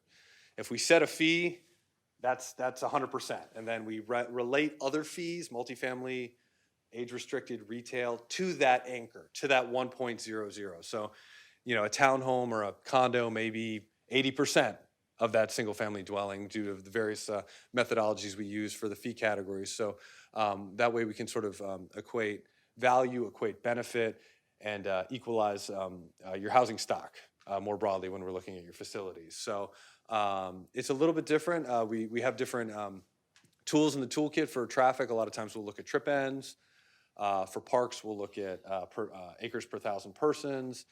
Police and fire, it's typically persons served, which would be residents and some employee factor. Things like library, which we don't have here, but general government and we typically don't only look at residential components and sort of don't charge that fee to non-residential. So there's a couple different layers which filter in, but generally we're looking at about sort of new development accounting for about 30% of the community 20 years out. Again, this is sort of where you guys currently are, about 24,000. This is a little hard to read, but it'll get cleaned up. And the total proposed new impact fees, which have you at about, I don't know if I have a laser pointer here if you need it, but at about 27,000. It's about a $3,000 increase in absolute dollar figures. It's about a 12 to 13% increase in relative terms. That does include an age-restricted component and includes a retail, office, and industrial component on the non-residential side. Stakeholder outreach. These aren't even all the meetings. These ones we just thought were particularly maybe significant when we met with folks and maybe changes were implemented. Again, it's been a highly collaborative process, really, really detailed, one of the most detailed in my career. Thank you, Mark. Thank you to Stacy on the record publicly. This has been fantastic. And you guys have smart builders here, and they pushed us, to get more and more detailed than we did. And I really like where the study ended, and I was okay with where it started, but I really, really like where it ended. So we've outlined a lot of this here. Here's actually specific examples. One of the builders actually had our study peer-reviewed by the firm that did your prior study.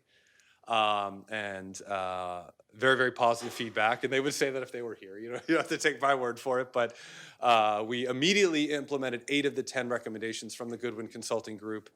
And the other 2 were probably a little bit more neutral.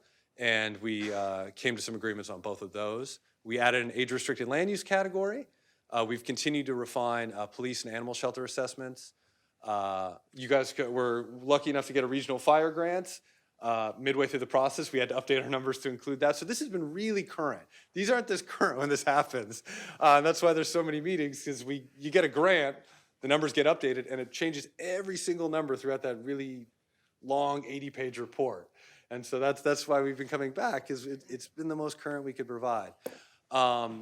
This fall, we got sort of in the 8th inning, we were done, but then we even came back and at the request of some builders added an age-restricted land class. And just last month updated the development impact fee balances, the 5-year report, which came earlier today, I believe on the consent agenda. So the absolute most current offsetting revenues. And we continue to refine some data related to the, police headquarters and the animal shelter, which falls under the police fee. This is sort of where you guys are. This bar chart's a little bit hard to read, but you can see your current fee and your proposed fee versus a couple other folks, Merced, Manteca, Turlock.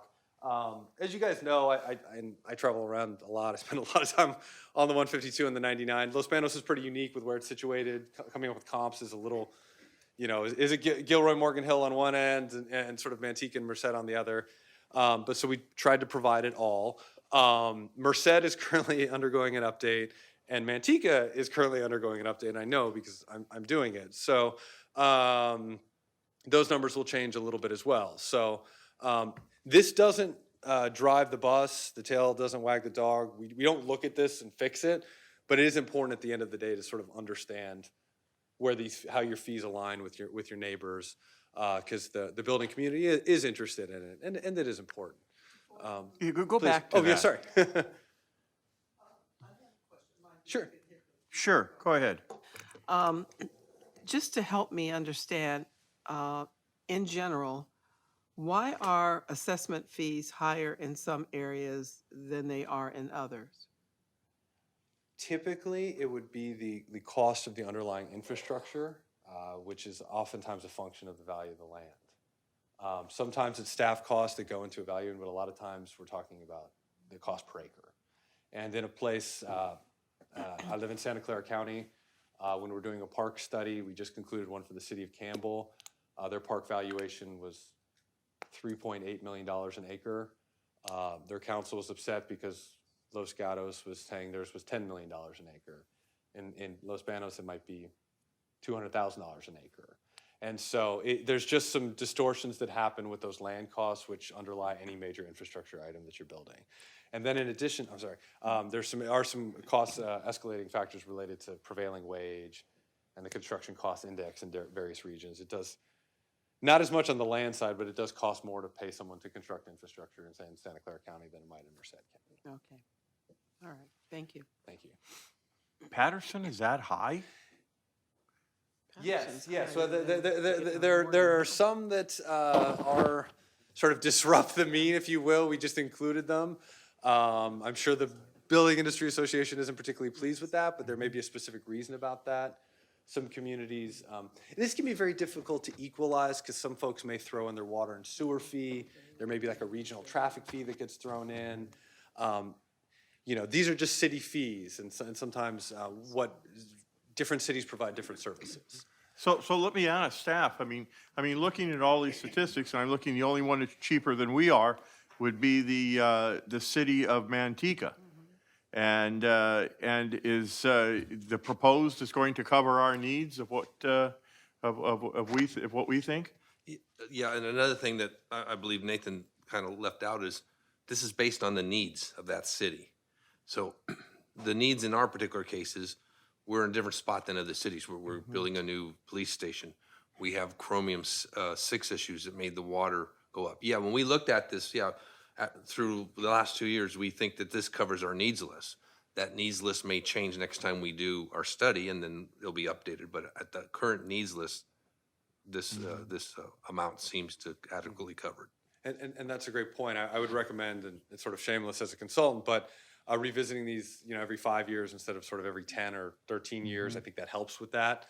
And then I think every summer employing or deploying an escalator as appropriate and voted on by council, I think can be a really important element to keep these current. Because if you don't do that 10, 13 years later, you sort of might have missed the mark.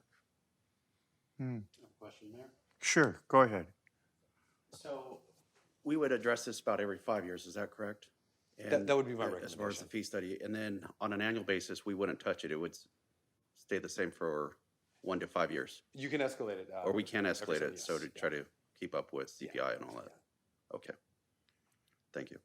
So in the gray, the new construction, SFDs, less impact fees, Merced is actually building less single-family dwellings? So that would be a home value. That's the so that would be median. a percentage of the home value. And that would just be based on either Zillow or CoStar or Nielsen. So that wouldn't be. Medium household. Yeah, that would just Or be. medium home value. Mm-hmm. So it is a little, looking at the fee as a percentage of the housing cost is, it's limited in some function, but we wanted to communicate that Merced County and the surrounding areas are there is some convergence. So their building fees are higher and it's cheaper, the homes are cheaper there? They are cheaper than Las Banos, Mm-hmm. and that's pretty historical. But they pay more in building fees? Impact fees? On impact fees, and just as Nathan explained and Mark, it's based on their needs, their city's needs. They may have, wastewater treatment facility plant in their, that they need to build, or various infrastructure that they need to build. It's just based on their needs. So you wouldn't relate the cost of the home directly to the needs list. Okay. Correct. This is more just sort of illustrative. And the need is a function of your CIPs, your annual CIPs, your water master plan, your wastewater master plan. There needs to be some documentation related to every element that goes on that needs list. And the needs list is included in the impact fee study. It has very, very small writing, but it's about 200 different items with specific costs. And we want to be very careful, and creating a defensible study that protects the city, not to sort of be too free with that list. And so we do want to be thoughtful, because there's sort of a value proposition there with the building community that, we're going to build what we say we're going to build. I don't know how much work this would take, but I'd be curious, based on the fees, of what the other needs of the communities are and why their fees are so much higher or close to ours. I don't know. I just can't put my finger on it right now. But for what we are proposing to charge and for what other communities are proposing to charge and what needs do they have in a pipeline and what needs do we have in a pipeline? I can give you one example of where it might be a little different. Go ahead, Brent. Yeah. If a neighborhood may have a Mello-Roos, it could be paying for a facility that we would have to normally pay for it out of the general fund. That's a great or the development impact fee. So That's a great point. Mello-Roos communities, like Lathrop that has a lot, Manteca has a lot, Patterson has a lot. And on the dizzying flow chart, actually one of the other tools which would get sort of double-barreled with an impact fee study is a Mello-Roos district, and it's noted on there. So that would absolutely be the case. Yeah, I'm sorry it's sort of viewed as disruptive. I think it's actually quite fantastic sort of convergence for sort of a neighboring community. This graph typically can be a little bit But wilder. this is still based on their needs of what that city needs and how they're going to charge their impact fees in order for them to get along and not dip into the general fund. Is that correct? Correct. Okay. Yeah. All right. Thank you. And so, and I think Morgan Hill, obviously, at $1.1 million, a little bit different, largely related to the land valuations there, and they do vary, and the methodologies and the fees even selected and authorized by council do vary in different communities as well. Some folks can have more, some folks can have less. We've used what you had in the past as a baseline, obviously. Questions and answers. Thank you for this lovely statue. But again, yeah, a highly collaborative process. I would encourage the council to revisit the fee program or the fee amounts in 5 years. I think escalation is a very, very important factor, and we stand for any further questions. Yeah, we have one more over here. Yeah, and again, I want to go back to that chart, because I think we're stuck on that, on the needs assessment, at least I am. And, you know, having been a former resident of Morgan Hill, I realize the land value has changed tremendously there in the past 30 years. But for the city of Los Banos, in your study, did you look at perhaps some of the needs assessments that we're proposing versus some of the needs assessments that some of these other cities have that maybe we've overlooked that are going to hit us in the near future? Or, because, I'm kind of thinking maybe some of these things are going to come upon us before the 5-year mark, and I know we have these escalation clauses that are probably in this, but I'm just wondering if we have looked at every need that we could possibly have now as well as in the future. Having done probably a dozen or so sort of in Merced, Fresno, Madera County over the last 5 years, I think it was a comprehensive needs list. And I think it's a very, very defensible needs list from the city's position. Each category probably has minimum 10 projects identified, and we have tried to escalate those costs. But again, I think the point's well made. We try to provide this at the end. We don't want the comparison chart to drive the needs list, but you're right, it is important to evaluate what our other folks are doing, and I feel very comfortable that it's The reason I comprehensive. bring that up is because historically, we're in a catch-up mode, and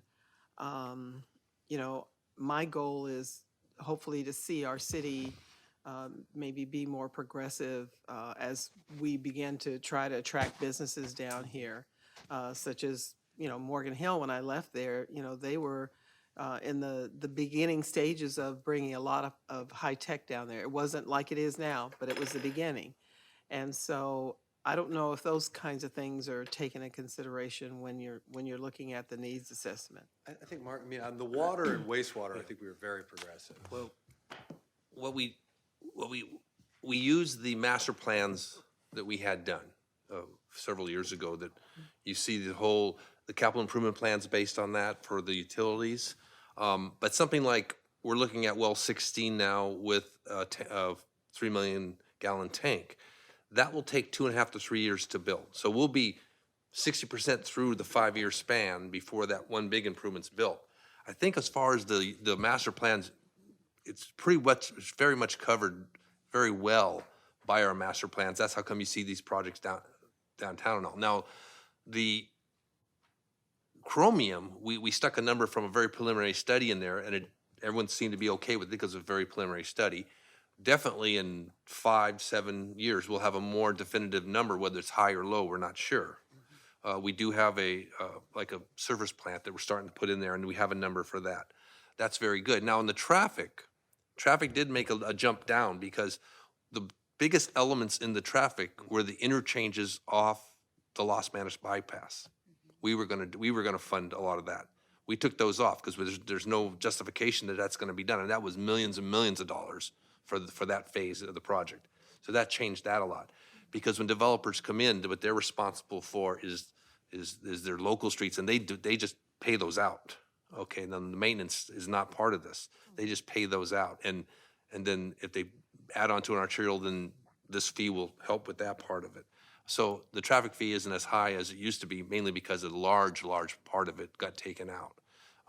From what we put together, I think on the infrastructure side, I think it represents what we can definitely do in 5 years, maybe even a little more aggressive.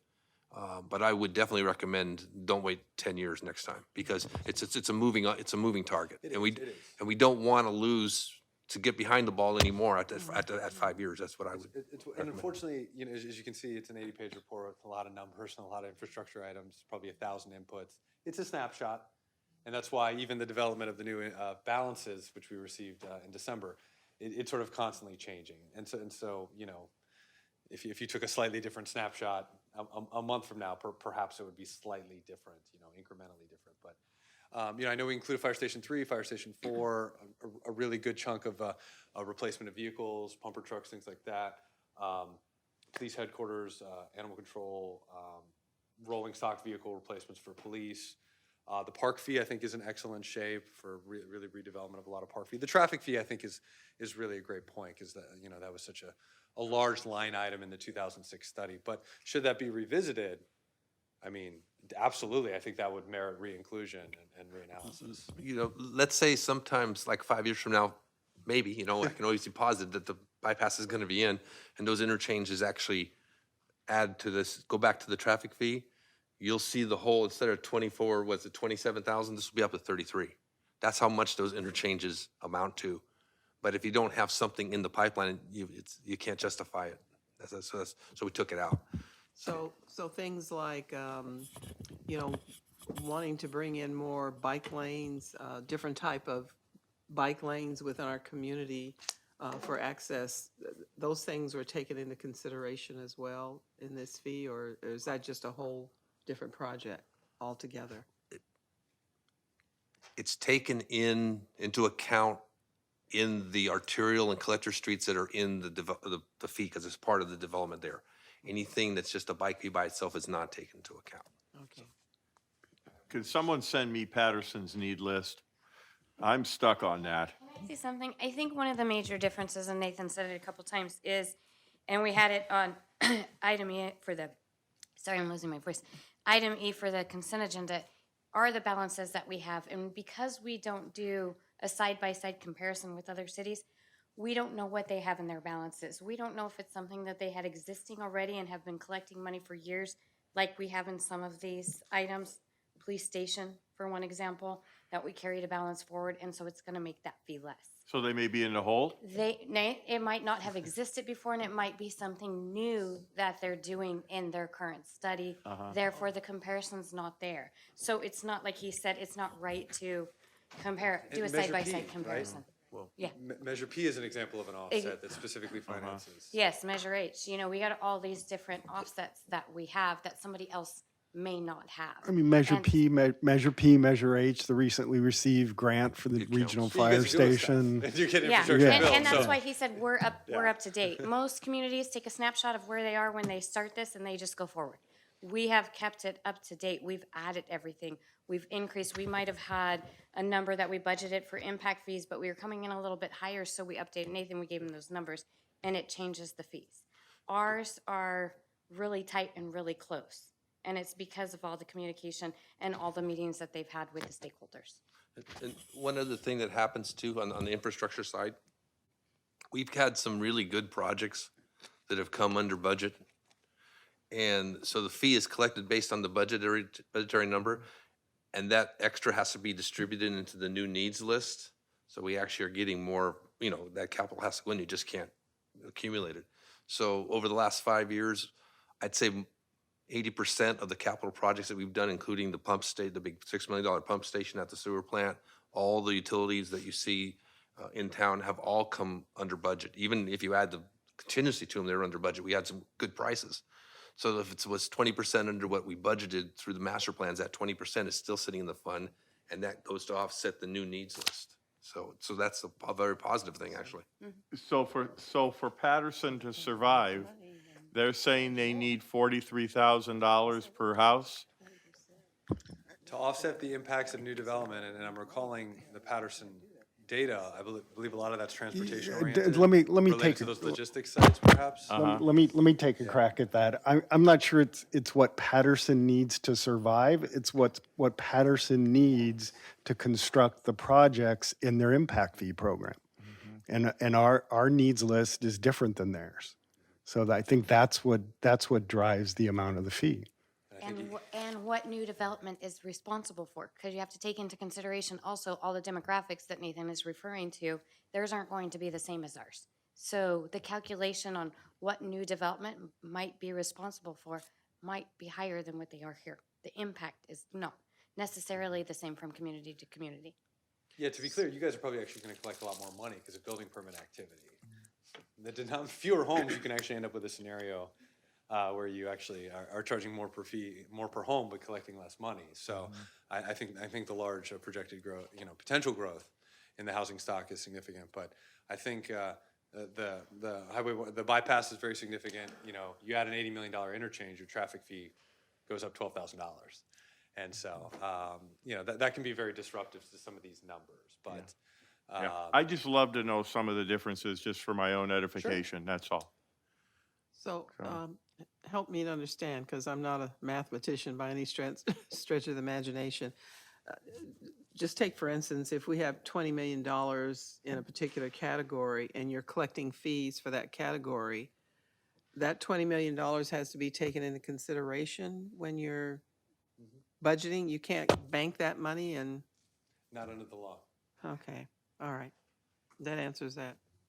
No, and you guys do it the right way, and you're really transparent, and you're really honest about it. Some folks will say, "Oh, it's encumbered, it doesn't apply." No, but it does, and it's there, and it's obvious. And so, this is very, very detailed. And even though there was a lot of stakeholder outreach, I do want to. This wasn't really yo-yoing. I do want to be clear about sort of where we started. There were discussions. There was. Debates, but the fee was always sort of, the order of magnitude was always very, very similar, around that sort of high $20,000 number. I don't believe there was ever, there might have been one iteration where it was sort of very, very low 30, maybe 30.5 or something like that. So it's been very, very tight since the beginning. So it wasn't as if that stakeholder outreach was really changing the conclusion. It was changing the level of detail and the quality of the report. Mayor, I have a question. Go ahead. So how do we develop the funds to have basically shovel-ready lots for I mean, how did we get to that point? Because it seems like we can never find funding to get ahead. That's a great question, and actually, it's not a limitation of this impact fee program or this report. It's a limitation of impact fees, period. Pay-as-you-go financing is really, really tricky. I'm not recommending that you go out and bond against your impact fees. I know Antique has done that in the past. But you're just collecting. If permit activity stops, your impact fee revenue goes away. We're always going to be a day behind, basically. It is, as a tool, especially as you get more and more built out. It is a tool that eventually fades, and you guys are not at that point yet. But eventually, if you have no new development, you really shouldn't have development impact fees even for the final 10 units. There are some options that we've discussed that can be paired with this. You mentioned Melrose financing, skip financing. There are some other tools in the toolkit to try to capitalize that money and bring it forward and accelerate it. But that would be at the council's discretion, and we could offer some advice in the future if you guys were interested, and you could pair those with your impact fees to maybe try to not be as far behind if that makes sense. Yeah, we might have to look at the pros and cons of doing something like that. See if Yeah. it would make sense for Los Banos. Yeah, definitely, definitely. See, I remember the old days. In the old days, all this money was coming in, and they were just spending like crazy because all this development impact fee money was coming in, and rooftops do not pay the way of Los Banos. And at some point, it's going to level out. And where are we going to be with city services? Because we're not going to have this revenue coming in. So that's what kind of bothers me a little bit, that we're building up and we've got money coming in again, but at some point, history is going to repeat itself, either through a housing crash or property taxes or just not being able to maintain services with the current level because we have so many houses and we don't have industry. Absolutely, and an amazing level of credit for Measure P and Measure H and the steps you guys have taken. There have been more parcel tax initiatives, more measures put on in this 4-year cycle than there have ever been in the history of California. I think folks are more and more aware of this issue, and if revenues go up by 2% and expenditures go up by 5%, you lose. Everyone loses on a long enough time frame. So unfortunately, this tool is an infrastructure-specific tool, and it can't really be used for services to either cure issues with existing deficiencies or other services. It is specific on an infrastructure level, but yeah, it has to be planned. Maybe it's sort of a fiscal impact analysis for that new development to discuss maybe an O&M charge for it on a per house basis moving forward. We've done that in a lot of communities because this just helps with the infrastructure. It doesn't help with your general fund. So we need to plan for the next downswing because we're going to have increased fire and police calls. Yeah, absolutely. Just to start. Absolutely, and you guys have already done a ton. We're working in a lot of communities where we don't, but we've done more sales tax measures and registered voter special districts in the past 4 years that we've done in the history of the 30-year history of our firm. Yeah, but everybody's asking for this stuff now. Yeah. We have more initiatives and even local ones that are coming up, and people are telling me, it says every time you turn around, your fees go up one end, and then the other end, you're asking us for more money because the fees that you charge new residents coming here are not paving the way, and then we have to continue to pay on the back end. Certainly. It needs to be justified based on the need and the report. But you're absolutely true that there's a cramming out effect for all the new measures and new initiatives and things like that. We have to be very, very careful when we do these reports now that we can't take those existing deficiencies through this mechanism and place them on new development. There are other ways to shift that, but not really through this. Any other questions? Okay. Anything else? No, great questions. Thank you. All right. Thank you. That was very insightful. Which way do you mean insightful? Just learning all this stuff, just comparing us to other cities here. Yeah. Okay. All right. Let's go back here. Thank you, Jody. All right. So we have actually 3 motions before us. Yes, after I do that, but I want to talk about, we have 3 motions before us, and we have City Council Resolution number 6163, which is an action motion, and then ordinance number 1178, which is going to be the waiving of the first reading and the introduction. So before I do that, though, I want to open the public hearing. Is there anyone who wants to speak on City Council Resolution number 6163 or ordinance number 1178? Okay, not seeing or hearing anyone, I will now close the public hearing, bring it back to council level, and first we're going to deal with 6163. Mrs. Lewis. Thank you, Mr. Mayor. I'd like to make a motion to approve resolution number 6163 as read by title. Do I have a second? Mr. Jones. Second. Motion by Lewis, second by Jones for the approval of City Council Resolution number 6163 as read by title. All in favor? Aye. Any opposition? None carried. Okay. Let's go on to ordinance number 1178. And this is the first reading and introduction. Mr. Jones. Yes, I'd like to introduce ordinance number 1788 as submitted. 1178 and the waiving of the first reading. And the waiving of the first reading. Okay? And Mrs. Lewis. Okay, motion by Jones, second by Lewis for the waiving of the first reading of ordinance number 1178. All in favor? Aye. Aye. Any opposition? None carried. Mr. Jones, Where are we at? the introduction of 1178. Oh, yes, I'd like to make a motion to introduce ordinance number 1178 as submitted. Okay, Mrs. Lewis. Second. Motion by Jones, second by Lewis for the introduction of 1178. And Ms. Blevins? Faria is absent. Johnson Santos? Yes. Jones? Yes. Lewis? Here, yes. Villalta? Yes. Motion carried. Okay, it's almost 9 o'clock. We've been here for 2 hours. They're going to take a 5-minute break, and then we'll go on to item 12.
And let's resume the meeting with item 12, consideration and approval of City Council Resolution Number 6175, authorizing the city manager to execute a professional services agreement with Buxton Company for retail recruitment strategy and services. And we're going to go to Director Elms. Thank you, Mr. Mayor and City Council. So this particular item, the city prepared a request for proposal, an RFP, and we sent it out to all qualified agencies and consulting firms to provide retail, restaurant, hospital, and downtown recruitment strategy and services to support economic development efforts. If you can recall, we did this about 3 years ago, and we've had a retail recruiter since then, and that particular agreement was only for 3 years, which was expiring at the end of 2019, beginning of 2020. So we refreshed and sent out a new RFP out to consultants. We received responses from 5 consultants. And based on a panel reviewing and analyzing the responses, we've selected Buxton. Buxton will be providing retail analysis. They're also going to be focusing on healthcare analysis to understand the gap between demand and supply and include insights into gap size by healthcare specialty area. They're also going to identify potential healthcare systems that are a fit for Los Banos and our larger trade area. They're going to develop a strategy and approach to attract retailers to downtown Los Banos. So we're not just looking at retail recruitment in general. We want to focus specifically as well in attracting folks to our downtown and what we need to do to develop a strategy to focus on that downtown recruitment. We're also going to be utilizing mobile GPS analytics now through Buxton, which will be a new product that will be provided to us to understand and identify visitors' profiles and to quantify the regional trade area to support retail attraction efforts. So in our previous retail recruitment strategy, it was a more general retail recruitment. We've been pretty successful, though, through that recruitment. Through our previous relationship, which was with Buxton, we secured Ross, Marshalls. We've had various LOIs, but Deli Delicious is a product technically of our retail recruitment strategy and our efforts. We've also been, with the help of Buxton, attending retail conventions through the International Council of Shopping Centers, ICSC. We attend the Northern California Retail Convention as well as the major retail convention, Recon, in Las Vegas. We've been doing that for the last 3 years and meeting face-to-face with various brokers and retailers and restaurants through that campaign. So essentially what we see for the next 3 years is it's just a higher focus. We're just going the next step up. So it's not just retail recruitment or an analysis. We're going above and beyond that. We're going to be focused on healthcare as well as the downtown recruitment. And we're pretty excited about the mobile data that will be provided now to us through Buxton, as that helps us analyze and identify who our customers are, who that client is, and it helps tell our story of Los Banos better. And we find that when we are face-to-face with retailers, whether it's at a retail convention show or we're on the phone with a broker, being able to provide those analytics, that quantified data, it really speaks volumes. So with that, we're asking that the City Council adopt Resolution 6175 and authorize the city manager to execute a professional service agreement with Buxton Company to provide retail recruitment and services. And that concludes my report. Would you mind if I added to your report? Absolutely. Okay. I'm going to call them consumer now, the people that are looking to come to Los Banos. It's a whole different ballgame than what it was before. And when we go to these different marketing conventions, these people are looking to us for data-driven statistics on why they should come to Los Banos. And if we don't have those answers, or we can't answer those questions, it's not just saying Los Banos is a great place, come here. Because I think the general public thinks that, you know, Mr. Mayor, city council members, you go out and you ask people to come here and they're gonna come.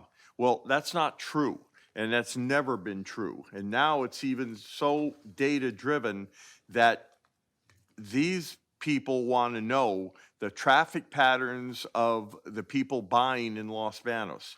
They even know how much time they spend in the store. They can track individuals through their cell phones. And it's scary, the knowledge that's out there now and the statistics and the information. So the city of Los Banos cannot be left behind, and that's why if this is approved, this is such a good deal. Because we have to be just as knowledgeable as the individuals that are coming here. And these are now, I'm going to call them young professionals, that are people that are probably half or a little bit above my age. And Stacy made the comment, I'm not going to tell you how old Stacy is, but Stacy is very young compared to me. And she looked around and her comment was, geez, look at all these young people here. And I had to sit back and I had to say, oh my God, if she thinks the people are young, what do I think? And this is, do you want to add to that? No, you're absolutely right. You know, and one item I did want to add to, we have an LOI and a property that, and an LOI stands for letter of intent, with a restaurant and a property that's under escrow. And those are also benefits of our relationship with the retail recruiter, and specifically Buxton, and their efforts in helping us with retail recruitment. One of those retailers we've been meeting with for the last 3 years. Economic development does not happen overnight, and it takes a courtship, and it takes developing those relationships with those contacts and providing data, statistics, but it goes even beyond that into the relationship and really proving that Los Banos is a good fit for them and that they are not making a mistake by choosing us as their next location. So I think it's retail recruitment has been very beneficial for us, and I would encourage us to continue to do so. And the reason I'm in favor of this is because we have to be just as knowledgeable, I think everyone does, because when they come here and they question us and they want to know why they should come to Los Banos, these individuals are not coming here because we're nice people. They're coming here because they can make a buck, and it's the only reason. I just visited a dental facility. They have 6 chairs, and no one really takes Medicare and Medi-Cal dentistry. And they are going to be doing that, and it's going to fill a huge need in Los Banos. And they did their market research, and they have 5 facilities throughout California, and Los Banos is going to be one of them. So, and that's all done through economic development and these people like Buxton who can help us identify these individuals. And if the individuals identify us, then we can make sure that we have the right information and a better chance of landing them here in Los Banos. Because services are increasing, but it doesn't come cheap, and we need to do this. So that's my little spiel. Any questions by council? Mrs. Lewis? Thank you, Mr. Mayor. And Stacy, I appreciate what you and staff have done to evaluate Buxton and make the recommendation. But just out of curiosity, for my sake, you said that we had 5 other firms that responded to the RFP. What was different about them versus Buxton as far as what they offered? Sure. Why Buxton stood out the most was their healthcare component. Most other recruiters were retail specific and only that, where Buxton had a healthcare component that we were very interested in going that direction for our next 3-year campaign. And they not only represent cities, So they help with that market analysis, but they also represent healthcare providers in looking for locations. So they're also representatives for operators. So that was also very beneficial. And that was really the distinction. In terms of cost, they're relatively all about the same. They all compete with each other. They're all in the same market. But to us, healthcare spoke volumes. So outside of the healthcare, they all offered the GPS kind of thing that you were talking about as far as? Most do, and the top 3 did that we evaluated. All right, thank you. Okay. Any other questions from council? Do I have a motion? Mrs. Lewis. Yes, Mr. Mayor, I'd like to make a motion to approve resolution number 6175 as read by title. Okay.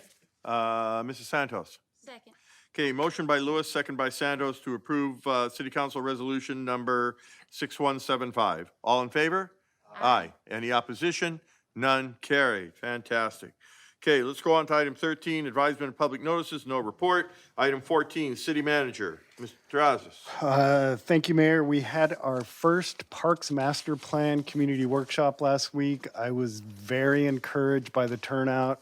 I think we had close to 100 attendees, a wide range of community interests, pickleball folks, skaters. I know when I was young riding a skateboard, I probably would have never showed up at a meeting like that. So kudos to those folks that showed up to voice their support for a skate park. Let's see, February 4th, we will be having our second community workshop on the State Route 152 Pioneer Road Widening Project. February 4th, 6:30 to 8 at the community center.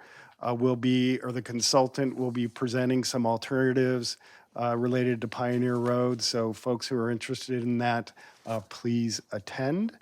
And I think that's all I have tonight, Mayor. Thank you. Okay. Thank you. Okay, let's go on to item 15. Report, Merced County Association of Governments, MCAG, and Measure V Committee. We're very lucky with the District 10 Director, Dan McElhaney, and everyone is finally, as I said, everyone has finally realized that 152 is a safety problem and that we need to take care of this. But I am going to need the council to be so diligent in making sure that we do not put this on the back burner, because as I mentioned with MCAG, all these other projects have gone ahead of us, and in my opinion, they shouldn't have, because 152 was the need, but you can see where all the money's gone. So we're going to need to be very diligent. And the other very important thing that we need to know about is the expansion of Billy Wright, and to make sure that we always have a dump site here in Los Banos, because the cost is going to be astronomical if they have to transport out to Billy Wright and then take it to Highway 59. The cost for our citizens is just going to be, on the west side, is going to be terrible. So we have to make sure that we keep pushing that expansion of Billy Wright. And then the last thing is this transportation for our citizens who want to travel over the hill. We're a bedroom community, so why aren't we providing those services to make sure that we can get more citizens off the road? So at some point, Alex, I don't know how to do this, but can we kind of adopt maybe major goals of things that we want to make sure this council stays in the pipeline? Like those three things: Highway 152, expansion of Billy Wright, and then the bus transportation system. At the pleasure of the council can identify major city goals and priorities, of course. Okay. Okay. So I think what I'd like to do, I don't want to date certain, because I want to talk to you a little bit more, and then maybe we can work something out, Stacy. We can work something out to where I can put that on as a council member request, and how I could do that, where we come up with these major goals to make sure this is something that's ongoing, and that we don't forget about these things. So I'll talk to both you and Stacy, and then I'll bring it as a council member request later on. Okay, so, and again, I want to thank Dan McElhaney because, for the assistance, and we have another meeting coming up, January 20-something, I'll have to find the date, for 152 Safety Committee. So we're very appreciative of that. And Mark, you got the thermostat fixed, so now we have heat and, okay. So- Yeah, you did. That was bad. I'm sorry. No problem. Thank you. Thank you. I appreciate that. So with that, that's all I have for item 15.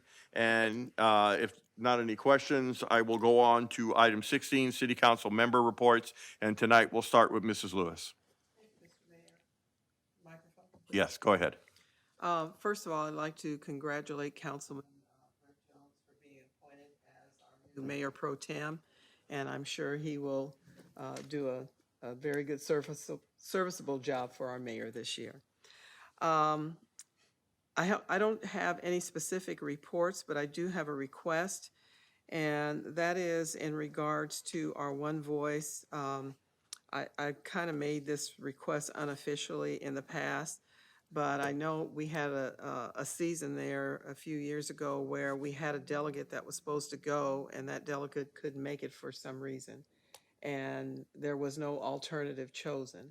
So I think each year as the two delegates are chosen to go to One Voice, there needs to be an alternative delegate selected at that time as well, because the background checks and all those things need to be done in case one of the two delegates who is going is not able to attend. So I don't know if it's too late to do it at this point, but we need to make May I sure that answer we that? do that on each year. Okay, I think it's a great idea. And Councilmember Jones would be next in line because Mr. Freya has never attended. So he's always number one. And if Mr. Freya didn't attend, Councilmember Jones would have been the number one person. So I think that is an excellent idea. And I'm not sure how we do that, or can we just appoint just as an alternative? Because that's not something we ever voted on. I'm not clear on how those are chosen, frankly. I set the schedule years ago to make sure it's rotated for everyone, and everyone gets the chance to go. And so what we do is we run through the city council members, and Mr. Faria has never been. So he is the chosen one, and he decided that he could go this year. There's no council action. There is no council action on this. I set the schedule, I gave it to Alex years ago, and we've been following that, and all the Well, previous city managers. Maybe if I can make a suggestion that even though it's a rotating schedule, Alex has it, that at least it's made present to the council that these are the delegates for this particular year. And at that time. That's what we're doing now, yeah. At that time is the time that you can select your alternative. So the schedule is set, but at least if you make it public, you'll know when those the two delegates who are chosen are, who those delegates will be, and at that time, you can make the selection. And I would assume that would probably be sometime at the beginning of the year, because that background check has to start moving forward. Right, because I don't want to upset the rotation process, No, because that's I not want what I'm everyone saying. to Yeah. go on a rotating basis. And I've got to be fair to the council, and no one usurps anyone else, so, and I know you're not suggesting that. So for right now, maybe Alex could call MCAG and talk to them and put Brett down as an alternate just to do the background checks in case Tom can't go. And maybe since you've already developed. Sure, and then we'll list, develop that. Develop yeah. another alternative list. Yeah, and I'll get that for you gladly. Okay. All right. Okay? That's it. Alex, okay? All right. Thank you. All right, anything else, Mrs. Lewis? That's it. Thank you. Okay, let's go on to Mrs. Santos. Nothing to report today, thank you. Thank you. Okay, Mr. Jones. No report, Mayor. Okay, thank you. And I've already kind of stated what I'd like to say in the other report. So thank you so much. And with that, I'd like to adjourn this city council meeting at 9:27.